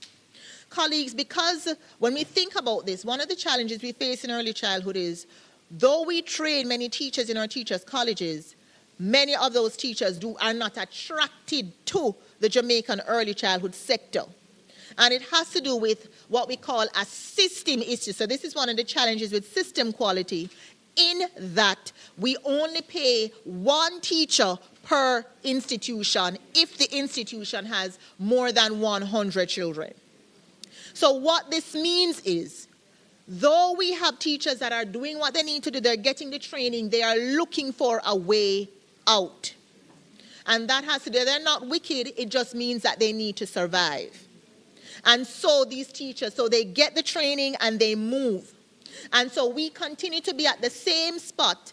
Systemically, this is a systemic issue because we cannot keep the teachers where they need to be. So then we continue to have a sector where we are wanting for trained and experienced and highly qualified persons, but we are not making the conditions attractive to keep them. And then we can talk a little bit about, so when we talk about it, so without adequate financing, the effort to improve the overall quality of schools will fall short. And in many instances, retrograde steps will happen. Within our schools, as I said, we have children, those with special needs, those without, those are typically developed. We have teachers who go, they do the training, but we are not able to meet, we're not able to capture them, we're not able to reach them. There is a continuous flow of teachers out of Jamaica's early childhood sector into the government system or into other spaces, into the primary system where they can get the support, they can get the remuneration, where it's more attractive, they can get more benefits. And so because of this, in our research, in 2022 and in 2023, we spoke that one of the critical issues affecting early childhood in both Jamaica and Trinidad is the systemic factors which result in gaps in policies and gaps in the sector. And so gaps, the absence of standards, minimal adherence to standards. Though this is not the case in Jamaica, in some regard, we have early childhood teachers that are paid less than at other levels of education. And so fundamentally, when we think about standards, then we have to think about what do we really mean? Are we really putting the pressure on the teachers to say that they have to provide high quality programs within a context that is not attractive or beneficial, or the system doesn't allow them to thrive? We put the pressure on the teachers, we put the pressure on them, but we have not said what are the issues within the system. And from a system quality perspective, is this where we need to be? So from an ecological perspective, when we think about quality standards, we should really measure this against how well our children with special needs being supported within our institutions. It's more than working with children with disabilities. We provide a lot of training. I can tell you that much. We provide a lot of training. The Early Child Commission provides a lot of training for teachers. But if we have persons who are minimally trained, minimally experienced, they have the most basic of qualifications, we have hinged the advancement of Jamaica's early childhood sector on the minimally trained practitioners. That's fundamentally what we have done. So what therefore means is that though we provide them with the training, they can regurgitate what we have said, but they can't implement. We need to consider from an ecological perspective, when we think about quality, is there a seamless connection between the early simulation program and the overall early childhood sector? Likewise, we need to think about the assurance when we're thinking about what is the real quality of our early childhood sector from an ecological perspective. We need to measure that against the assurance that children with special needs have the support they need in the classroom context. We still have a space, colleagues, where many children with special needs are turned away from our early childhood institutions because they really can't meet the needs of these children. From an ecological perspective, we should measure quality standards against access to path. Path must be provided and must be seen as an opportunity to really support children, especially those with special needs, to be able to access diagnostic and therapeutic services. I will continue to maintain that, perhaps until it is really done. This is where the advocacy comes out, colleagues. The provision which allows children to benefit from counseling services. Now, when we think about what happens within children's microsystem, the abuse, the neglect, the challenges, poverty, it therefore means that there are many children in our early childhood settings who require support, socio-emotional, psychosocial counseling services. We don't have that provision in our early childhood sector, and therefore we have children who are in need of this service and they go unsupported. And so from an ecological perspective, we also need to think about quality standards. Do our teachers have the competencies that they ought to have to meet the needs of children?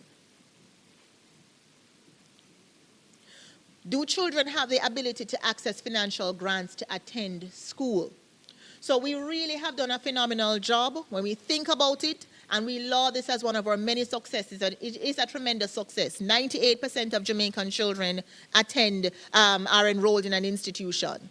But enrollment and attendance are two different things. From an ecological perspective, have we stemmed the push factors of fully trained teachers from our early childhood settings? From an ecological perspective, how do we professionalize the sector? And so, colleagues, I see this as looking at, when we're measuring quality standards, we have to look at it from a system point of view. How do we professionalize the sector to make sure that the working conditions of teachers and practitioners are attractive? There are many early childhood teachers, colleagues, I don't know how they function. I don't know how they manage. If you know what you spend when you go to the supermarket, some of them are taking home a quarter of that per month. Thank you so much.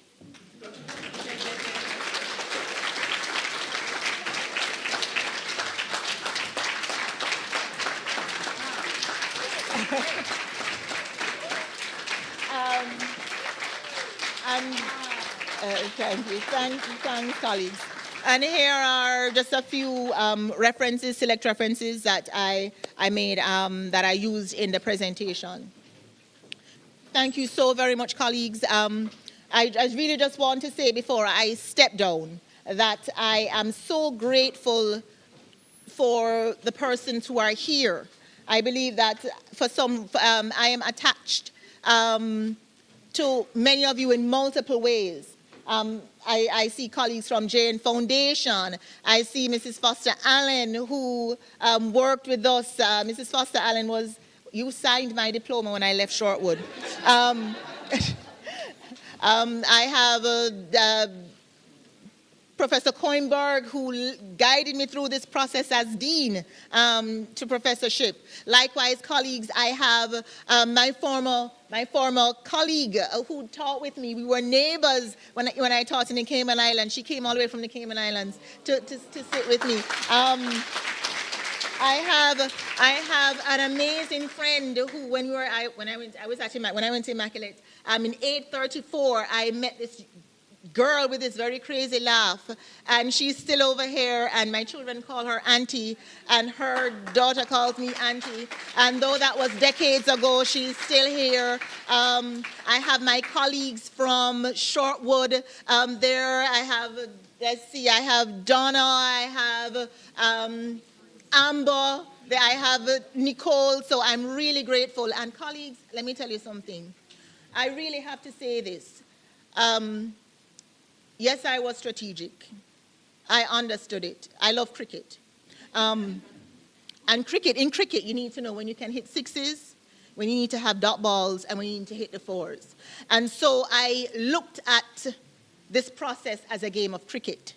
I looked at when I was going to hit those sixes.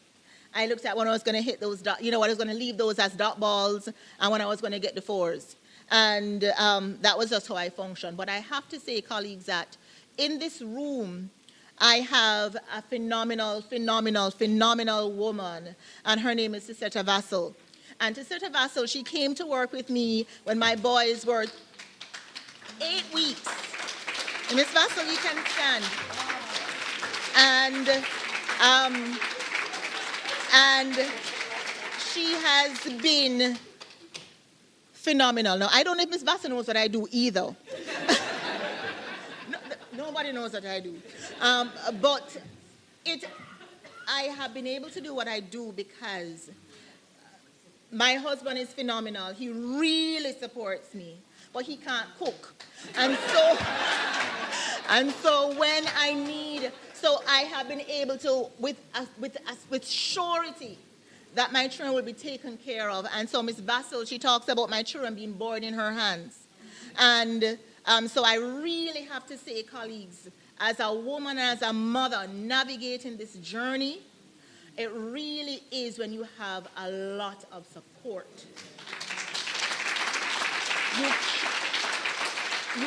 You cannot do it alone. And so my sisters,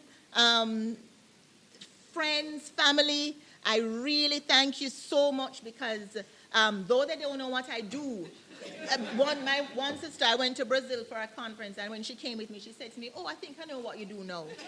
And it really has been because I have the support.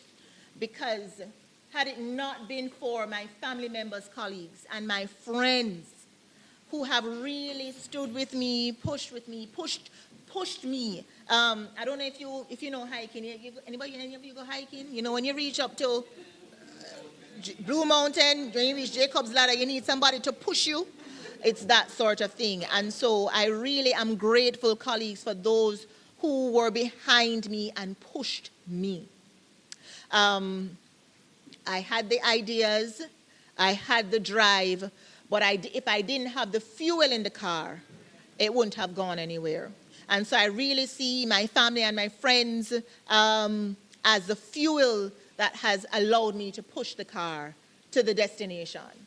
And so this journey is really also a celebration of their work and their effort. And should I say, colleagues, that as I shared, I was very honest, my husband literally would hear me reading my articles. And though he's the furthest thing from academia, he would even start to say, "Why you don't quote this person?" And so he really would understand. And so I hope, likewise, that his peer review of my presentation was accurate. Thank you so much.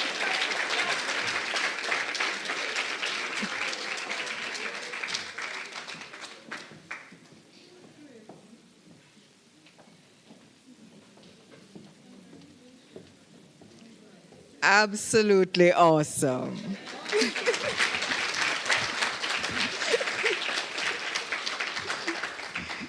See, I have to be adjusting the mic upwards. I hardly ever have to do that. Zoyah, you make me look tall. Anyway, let me just say how absolutely amazing that was. Thank you for that rich, thought-provoking lecture. I am happy for the back of this program because it facilitated my scribbling. I had to get to work to see how much of what Zoyah was saying I could capture. And so you will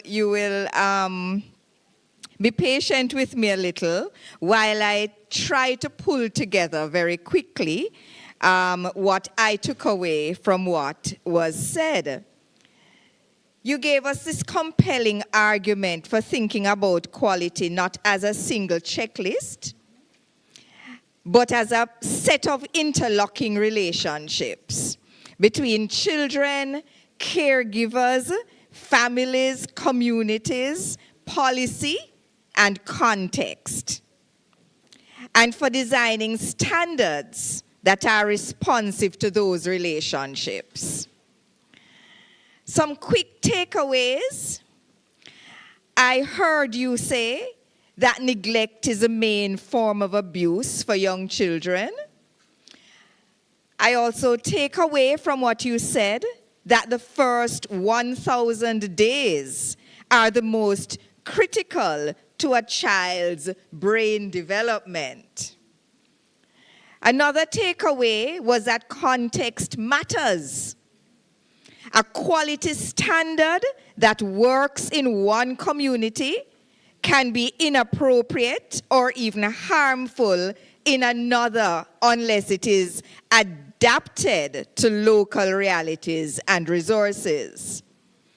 And the last thing that I want to highlight is that you said that systems thinking is practical. Integrating measurement, workforce development, family engagement, and policy alignment creates more sustainable improvements than isolated interventions. Am I a good student or what? Okay. So I just want to thank you so much for that, and to allow persons from the floor to also have their chance to speak. I am going to allow for this question and answer session, which will be conducted by Ms. Allison Montgomery, who is program coordinator for the School of Education. And after Ms. Montgomery is through, the vote of thanks will be moved by Mrs. Charlene Kinkead-Clark. Charlene, thank you very much. Charlene Kinkead-Clark or Cope? Cope. A family member of Zoyah. Thank you.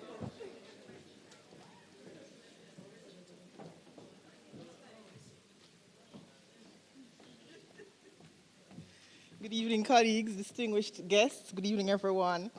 Let me add my own word of congratulations to the distinguished professor on this remarkable milestone.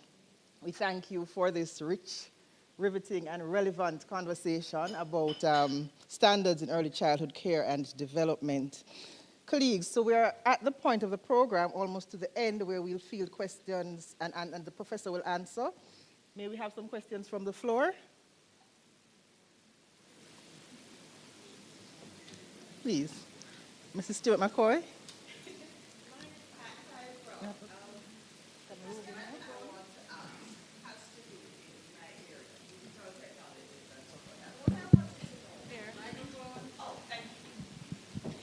All right. Can everybody hear me okay? All right. Prof, I wanted to ask you something that is steeped in digital and technologies, especially since we are now operating in an enhanced area of technology. As it relates to quality and the implications of quality standards, I wanted to find out, have you done any work, or are you thinking about doing any work as it pertains to the digital competence of the teachers and students?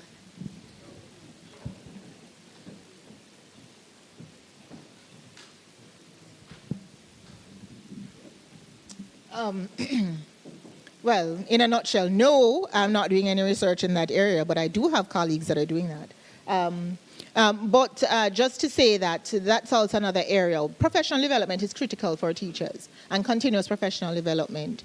And we understand that perhaps this was made no clearer than during the pandemic, when early childhood institutions had to revert to online instruction or the online space.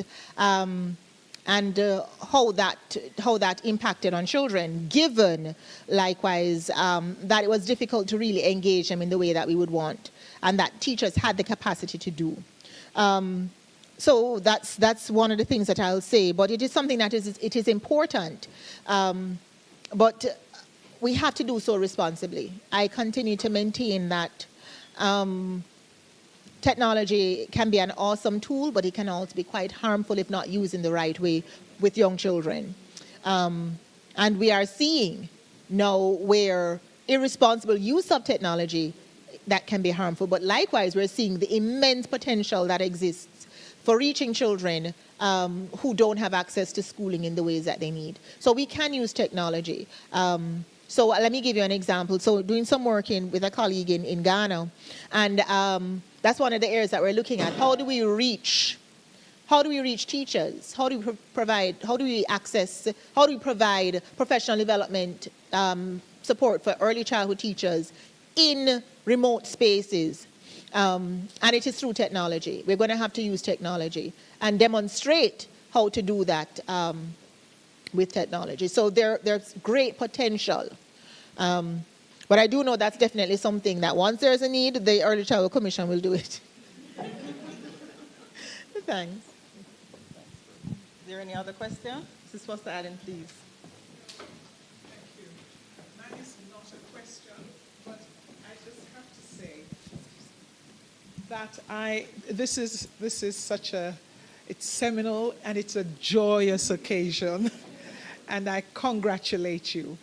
And, you know, just thinking about those who have gone on before, like Rose, and there are others too, Mrs. Jarrett, Mrs. Faye Carruthers, and Chris, of course. And it's just like, when I got the invitation to come to this, I said, I have to be here, because I think this is good for Jamaica. It's good for the early childhood sector. And I think it's good for all of us. Such a lot of work has been done in the early childhood sector, but not at the level that you have brought it to. And I really congratulate you, Zoyah.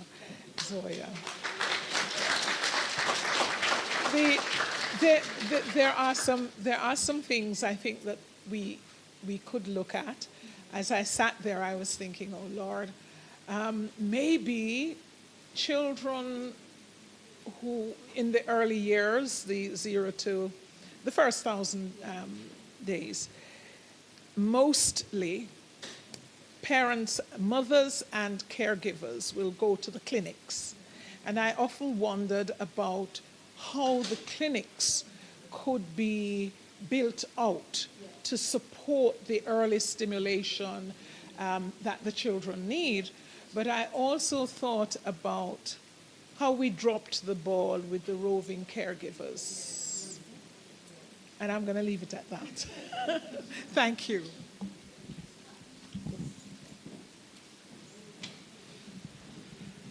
All right, good evening, everyone. I'm not sure this mic is doing any justice at all.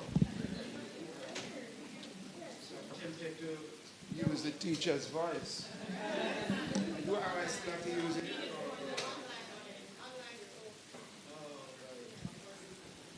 Okay, good evening, everyone. I couldn't allow this opportunity to pass. And first of all, I need to say that I am extremely proud that 2 of the professors in the School of Education are from Shortwood Teachers College.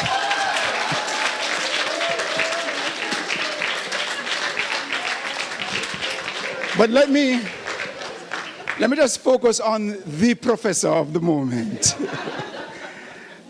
Because, you know, there are those of us, some sitting with me here and Jackie down there, and some unable to be here, who have been shouting like John the Baptist in the wilderness. But I can say, Professor Kinkead-Clark, like Simeon, I think it was, let us know thy servant depart in peace. Because finally, finally, not only do we have the first and only professor of early childhood care and education in the Anglophone Caribbean, we now have a voice at the, I'm going to say, the highest level, outside of government. And so, Professor Kinkead-Clark, on behalf of those who we describe ourselves as cheerleaders. So we might have not been the peer reviewers and the friends, but we are proud cheerleaders because we have watched your growth and your rise to professorship. And we're extremely proud of what you have accomplished. And we are confident, therefore, that tomorrow is brighter for early childhood education because of you. Thank you very much. We are going to be cheering you on, and call us when I'm give you trouble. Thank you so very much for that. It's heartwarming. It is heartwarming to hear that. And you know what's interesting? As I said, for me, I remember all my early childhood teachers. I could tell you their names right now. Yes, I'm serious. I could tell you all. Miss Ingleton, Miss Johnson, Miss Jackson, Miss Woodham. I could tell you all of them, year by year. When I went to St. Andrew Prep, I could tell you every single teacher that I've had, good and bad. And so. But I really am thankful. Teachers have such a remarkable role to play. And I have never regretted entering this field. It's something that I love. I love children immensely. And so it's just something that I really enjoy doing. And you're quite right, Tracy. I am grateful for the colleagues around who are there to push and to support and to guide. And I don't believe that because, Claudine, that I've reached, Professor, that I'm still not able to learn from you all. And I can rest assured, colleagues, I just have to say this, that here today, the admin staff here, thank you so much, Desan and Mr. Callum. Colleagues, Desan has been phenomenal. She saw my presentation before any of you ever did. Before my husband did. So it really is just the support from all of you that has allowed me to do this. So thanks, Marcia. Thanks, Dion. Thanks, Alison. Thanks, colleagues who would just ask a question. I am really grateful. And I'm happy.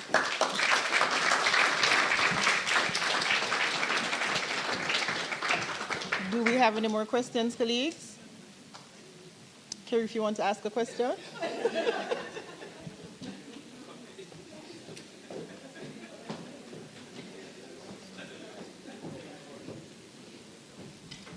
Thank you very much. Good evening, everyone. I am going to congratulate Professor Zoyah Kinkead-Clark. I met Professor Clark when I was a student here doing my master's, and she taught me a course called Teacher Leadership. And that course has really influenced who I am now and what she has done in terms of being passionate. So what you're seeing is what we would get as students. And so I think that has really done a lot for Jamaica. I am now working with ECC in terms of, well, NCEL is now working with ECC in terms of how can we better serve our leaders and operators at the early childhood level. And so it was a must in terms of being here to witness your work that you have put together so nicely for us and in a very practical and realistic way. And I look forward to everything that we'll continue to achieve as educators, as system leaders, as policymakers to ensure that that support is there at that level so that we can stop the remedial work later on. Thank you so very much and congratulations, Prof.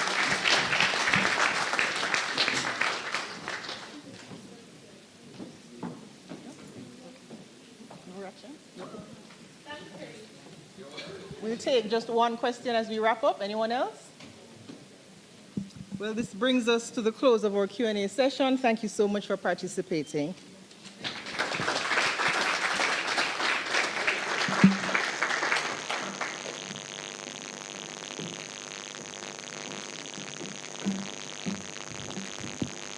Good evening, everyone.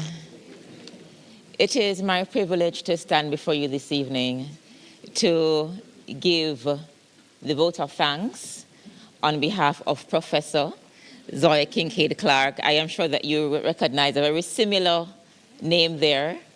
And so I just want to tell her that the family is extremely proud of you.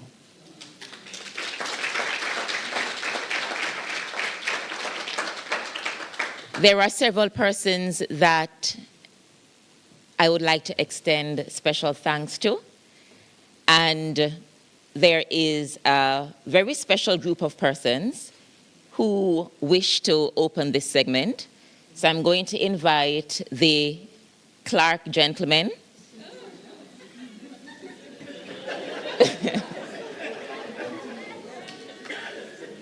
So, yes, the children who don't know what mommy does.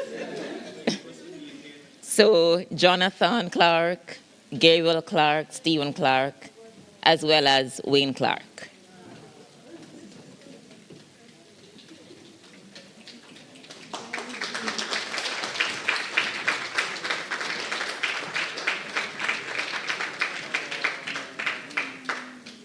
They wish to show their gratitude to Professor Clark for all that she has done for the sector and all that she has done for their family. And they want you to know that they love you, they appreciate you, they are mindful of the sacrifice that you have made to get where you are, and they want to present this to you as a small token of their love and gratitude for you.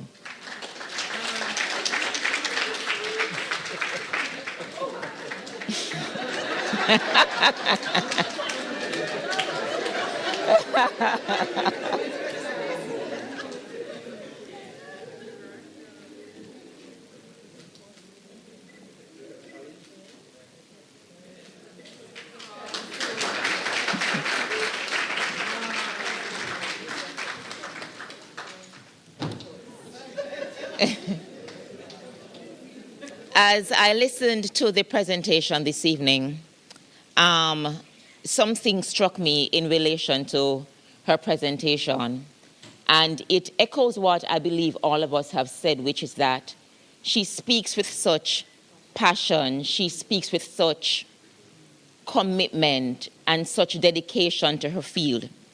And so it is important that we realize that it is not enough for us to be affected by what we see happening in the sector, but we have to be willing, really and truly, to do something to impact that effect. And so, in that breath, there are several persons who have helped us along this journey today in helping Professor Clark to be able to express her affect. I first want to thank the audiovisual team. Their support here today has been remarkable, from the clarity for those who are on the online space to the many pictures which have been taken. I'm sure we'll see them later on. We really want to thank you for your hard work in bringing across this event for us today. To the Faculty of Humanities and Education, we thank you as well. We know that it was not a simple task to plan an activity of this nature, and so we give you thanks for your hard work as you work behind the scenes. For all persons who would have given opening remarks, we want to thank Dr. Heath. We want to thank Reverend Honeygan. We want to thank, and I must say that I found out that Professor Reed is the grandson of Dudley Grant. So that was news to me. So wonderful to be in the presence of a notable individual. We want to thank Professor Reed. We also want to thank Dr. Edwards-Carr, Professor Roof, Dr. Rainford. She has spoken of you lovingly. And so it is a pleasure to have you here. Thank you for the impact that you have had on her. Dr. Burns, you have traveled from Montserrat to be here, and I thank you for that. She thanks you for that as well. Dr. Sabira Abdul Majid, we saw her on screen earlier, and she spoke with such eloquence and such respect of her work. And though she was not here to be with us face-to-face personally, we know that she was greatly impacted by the contributions that you have been able to establish together.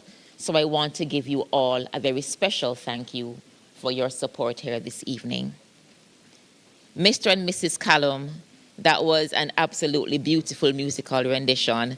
You had us all singing along. When you said that you recognized a bit of it, I smiled a bit because the moment you started singing, I recognized exactly where you were taking it. So I want to thank you and your husband for an absolutely beautiful musical rendition. Dr. Louis Foucault, your recount of your experience with her during those 3 weeks in Canada in 2023, I believe it was. I am sure that the time that you spent together was quite eye-opening, it was quite inspiring, and I know that as you continue your collegiality together, you will continue to be encouraged and motivated by her. To Miss Montgomery, our paths have crossed before, and so I want to give you thanks. I want to thank you, rather, for engaging us in the Q&A session. It turned into a congratulatory session nonetheless. But thank you for your active involvement in this activity. And to the woman of the hour, to the woman of the evening, my sister, my motivator, the one who is trying to push me up the educational progression ladder. I'm getting there. I'm getting there. She's pulling me and she's pulling me with, and she says, come, Shalene, you have to do it. Her presentation echoed what Dr. Heath shared in her opening remarks, which is that she anticipated that her presentation was going to be one of reflection. It was going to be one that was insightful. It was going to be one that was inspiring. And I believe that you had quite the foreshadowing when you said all of that, because I believe that you hit the nail on the head and so much more. The impact of your work is well known. The impact of your work has been impactful. The impact of your work has changed how Jamaica, the Caribbean, and by extension, dare I say, the world looks at early childhood education, and it is propelling us into action. And so I really want to thank you for the insights. I want to thank you for your contributions. You have done the early childhood sector a world of good, and you have so much more to give. So keep the engine running. Let us make sure that we oil all those parts that are needed to be oiled so that the act of change, the act of advocacy, the act of movement can be channeled and continue to progress even when there are others who follow your lead. Ladies and gentlemen, those who are online, those who are here with us, I thank you for being here. I thank you for the impact that you have had on this remarkable professor. I thank you for the support that you have given her in one way, shape, or the other. And I trust that your hard work, I trust that your encouragement and your motivation was not going to be in vain, as she still has so much to offer and give us. Ladies and gentlemen, I'll end it here for this evening. Thank you all for being here. Please have a wonderful rest of the evening.